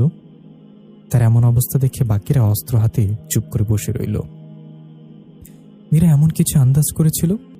অবস্থা ক্রমশ তাদের হাতের নাগালের বাইরে চলে যাচ্ছে। যা করার তাকেই করতে হবে। নীরা হঠাৎ তার কোমর থেকে পিস্তল বের করে সামনে গুলি করতে শুরু করল। নীরাকে এই অবস্থায় দেখে 4 জন কনস্টেবল অবাক হয়ে তাকিয়ে থাকে। নীরা ধমক দিয়ে বলল, আপনি কি দেখছেন? গুলি করুন সামনে, নাহলে জীবন নিয়ে ফিরতে পারবেন না। সংখ্যায় ওরা অনেক। তুমুল গোলাগুলিতে ফাঁকে ফাঁকে আর্তনাদের আওয়াজ ভেসে আসছে। তবে ক্রমশই দেয়ালের আড়াল থেকে গুলির তীব্রতা কমতে শুরু করল। একটু পরে নীরা উঠে সামনের দিকে দৌড় দিল। ইন্সপেক্টর আশরাফ আলী রক্তাক্ত হাতে ছুটছে। মীরার পিছু পিছু পরিত্যক্ত স্কুল ঘরের ভেতরে ঢুকতেই দেখে 4 জনের লাশ পড়ে আছে। পাঞ্জাবি পরা একজন মাটিতে শুয়ে কাতরাচ্ছে। মীরা তার মুখের লাইটের আলো ফেলতেই আতকে উঠে চিৎকার করে বলল, বাড়িওয়ালা মোবারক হোসেন আপনি? বাড়িওয়ালা মোবারক হোসেনকে ঘিরে সুলতানপুরের থানার সামনে ছোটখাটো একটা জটলা জমেছে। সবার মুখে একটাই কথা, এত কিছুর পেছনে কিনা এই মানুষটার হাত রয়েছে, অথচ এলাকার সবাই তাকে কত সম্মান করে। শাহেদ উৎসুক মানুষের ভিড়ে দাঁড়িয়ে আছে, ভিড় ঠেলে সামনে আসতে পারছে না সে। ইন্সপেক্টর আশরাফ আলীর হাতে ব্যান্ডেজ করা হয়েছে, তবে তাকে দেখে মনে হচ্ছে মীরার কাণ্ডে সে ছোটখাটো একটা শখ খেয়ে বসে আছে। মীরা শাহেদের দিকে হাত ইশারা করে বলল, আপনিও চলে এসেছেন, তাহলে সামনে চলে আসুন। সেদিন ছাদেনা জিজ্ঞাসা করেছিলেন এই রহস্য কতটুকু জানা হয়েছে, আজ আপনাকে সবটা বলবো। শাহেদ ভিড় ঠেলে সামনে আসে, মীরার দিকে তাকিয়ে মুচকি এসে এক কোণে দাঁড়িয়ে থাকে। ইন্সপেক্টর আশরাফ আলী এগিয়ে এসে বলল, আমি এমনিতে দুর্বল মনের মানুষ, লাশ সহ্য করতে পারি না। তার উপর আপনি যা দুর্ধর্ষ কাণ্ড করে বসলেন, আমি আর নিতে পারছি না। এবার রহস্যটা খুলে বলুন। এত কিছু চিন্তায় আমার দুর্ঘটনাও ঘটতে পারে। মীরা সবার দিকে তাকিয়ে বলতে শুরু করলো, 4 মাস আগে সুলতানপুরে চোরা কারবারিতে দুপক্ষের মধ্যে সংঘর্ষ হয় একটা হীরাকে নিয়ে। সেখানে প্রাণ চলে যায় 10 জনের। সংঘর্ষের এক ফাঁকে এক চোরা কারবারি মূল্যবান হীরাটি এই পরিত্যক্ত স্কুল ঘরে লুকিয়ে ফেলে, আর তারপর থেকে সে মারা যায়। মারা যাওয়ার আগে এই কথা শুধুমাত্র তার এক বন্ধুকে বলে। সে বন্ধুটি খুব চতুর এবং বুদ্ধিমান।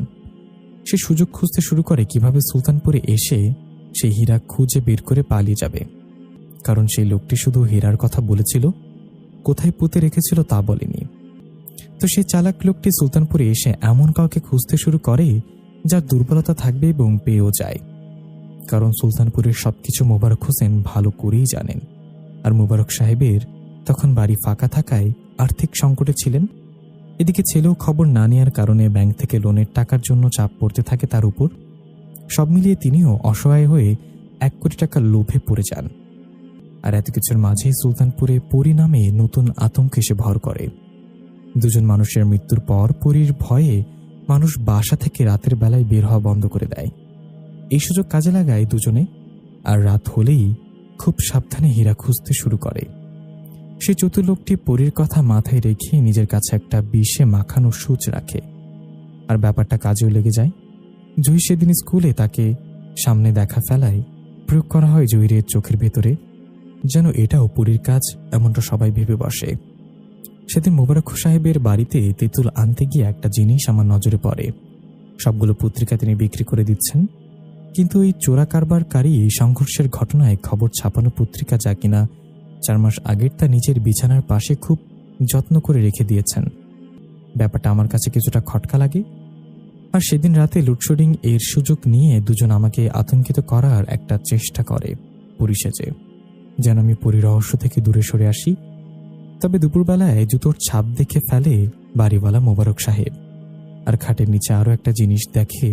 আমার সে চতুর লোকটাকেও চিনতে খুব একটা অসুবিধা হয়নি। ইন্সপেক্টর আশরাফ আলীর চোখ তখন ছানা বড়া। মীরার কথা শেষ হতেই উত্তেজিত হয়ে বলল, কিন্তু বাকিরা তো সব পালিয়ে গেছে, চতুর লোকটিও আর নেই। মীরা মুচকে এসে বলল, সেই চতুর লোকটি এখানেই আছে। মীরা তার হাতের মুঠোয় সেই কালো সুতোয় তাবিজের খোল নিয়ে শাহেদের দিকে তাকিয়ে বলল, আপনার গলায় দেখুন তো আছে কিনা। মীরার এমন কাণ্ডে শাহেদ ভ্যাবাচাকা খেয়ে বলল, আমি?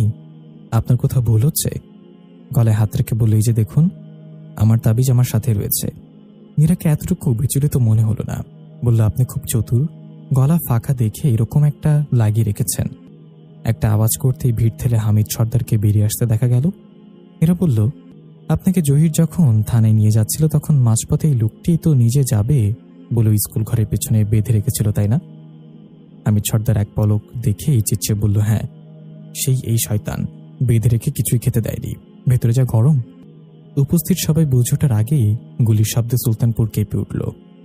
ইন্সপেক্টর আশরাফ আলী দেখতে পেল শাহেদ মাটিতে শুয়ে আছে, তার পাশে একটা পিস্তল পড়ে আছে। মীরার হাতের পিস্তল থেকে ধোঁয়া বের হচ্ছে। মীরা বলল, আমার সাথে চালাকি করে কোনো লাভ নেই, সেকেন্ড গুলি করতে এতটুকু সময়ও দেরি হবে না। মীরা ইশারা করতে 2 জন পুলিশ এসে শাহেদ আর মোবারক হোসেনকে ধরে নিয়ে যেতেই শাহেদ কাতর কণ্ঠে বলল, আমি আপনাকে ভালোবেসে ফেলেছিলাম, তাই সেদিন রাতে খুন করিনি। নীরা সাহিত্যের দিকে একবার তাকিয়ে মাথা নিচু করে ফেলে, বিড়বিড় করে বলল, আমিও তো ভালোবেসে ফেলেছিলাম, কিন্তু সবাই কি সে সম্মান রাখতে পারে? মানুষজনের ভিড় কমতে ইন্সপেক্টর আশরাফ আলী নীরার পাশে এসে দাঁড়ালো। নীরা বলল, কিন্তু একটা রহস্য এখনো বাকি রয়ে গেছে, তাই না আশরাফ সাহেব? আস্তে করে বলল, পরি কিন্তু সত্যি আছে। আশরাফ আলী চোখ বড় বড় করে বলল, কিন্তু আপনি তো কিছুই বললেন না এতক্ষণ। নীরা বলল, কারণ এটা নিয়ে নতুন হইচই পড়ুক, তা আমি চাই না। তবে শুনুন, মানিককান্তপুর থেকে হামিদ সর্দার পত্রিকার পরীর খবর দেখে ছুটে আসে। তার কারণ মণিকান্তপুরে একটা বড় বটগাছ আছে। লোকে বলে সেখানে রাত হলে একটা ছোট্ট মেয়েকে দেখা যায়, আর বটগাছের গর্তে জলজল করে কি যেন জলে। এই কথাটা কিভাবে যেন গ্রামের বাইরে ছড়িয়ে পড়ে, আর কিছু দুষ্ট লোক তো চুরি করে সোজনারপুরে নিয়ে আসে। ব্যাপারটা সেই ছোট্ট মেয়েটি মানে পুরী জেনে এখানে সাপের রূপ ধরে রাগ মেটাতে শুরু করে নিরীহ মানুষদের উপর। কিন্তু আজ থেকে পুরী তার আপন ঘরে ফিরে যাবে। আমি সেই হীরাটি কচিরপানা ডোবায় ধারে সেই কবরস্থানে রেখে এসেছি। এসব কিছু সম্ভব হয়েছে হামিদ শিকদারের জন্য। অন্ধকারের সরু পথে ভুল করে ওনাকে আঘাতও করে বসি, তার জন্য খুবই দুঃখিত। হয়তো আমি হীরাটা সরকারিভাবে জমা দিতে সমস্যা সমাধান হয়েছে এমনটা ভাবতে পারতাম, কিন্তু পরি তার সম্পদ না নিয়ে সুলতানপুর ছেড়ে কখনোই যেত না। আপনি চার্জশিটে হীরার কথার উল্লেখ করবেন ঠিকই, কিন্তু পরির কথা নয়। বলবেন হীরা পাওয়া যায়নি, বরং চোরা কারবারি আটক হয়েছে। ইন্সপেক্টর আশরাফ আলী সব শুনে বেশ বড় একটা শ্বাস ফেলে, তারপর মাথায় হাত দিয়ে বলে, কিন্তু এখনো তো একটা রহস্য সমাধান হয়নি। নীরা ভুরু কুচকে বলে, আবার কি রহস্য? ইন্সপেক্টর আশরাফ আলী বলল, আপনাকে আমরা সাধারণ মানুষ ভাবতে কষ্ট হচ্ছে। যেভাবে গুলি ছুড়লেন আর রহস্যভেদ করলেন, সাধারণ কারোর পক্ষে সম্ভবই নয় কখনো।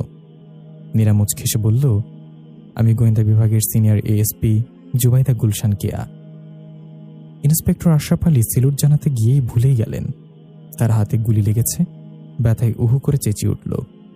নীরা ব্যাপারটা দেখে হেসে ফেলল। অন্ধকারে ঝোপের আড়ালে তাকাতেই মনে হলো একটি মেয়ে তার দিকে তাকিয়ে আছে। মেয়েটির চুল বেশ লম্বা। নাম জিজ্ঞেস করলে উত্তর দিবে, আমার নাম পরি অথবা মোহিনী। শায়দ অন্ধকারে বসে আছে, নিজের লোভের জন্য নিজের কাছেই খারাপ লাগছে তার। এত ভালো একটা চাকরি ছেড়ে হীরার পেছনে ছোটা মস্ত বড় বোকামি হয়ে গেছে। তারপরে হঠাৎ করে নীরার কথা ভাবতেই কান্নায় ভেঙে পড়ল শাহেদ। মেয়েটাকে সত্যি সে ভালোবেসে ফেলেছে। কি সুন্দর করে কথা বলে, হরিণী চোখে তাকালে যেন বিশাল একটা নীল সমুদ্র ভেসে ওঠে। সে সমুদ্রের ঝড় উঠে ভালোবাসার তীব্র বাসনায়। হিসির শব্দে চমকে উঠে শাহেদ। অন্ধকারে মনে হলো একটি মেয়ে দাঁড়িয়ে আছে।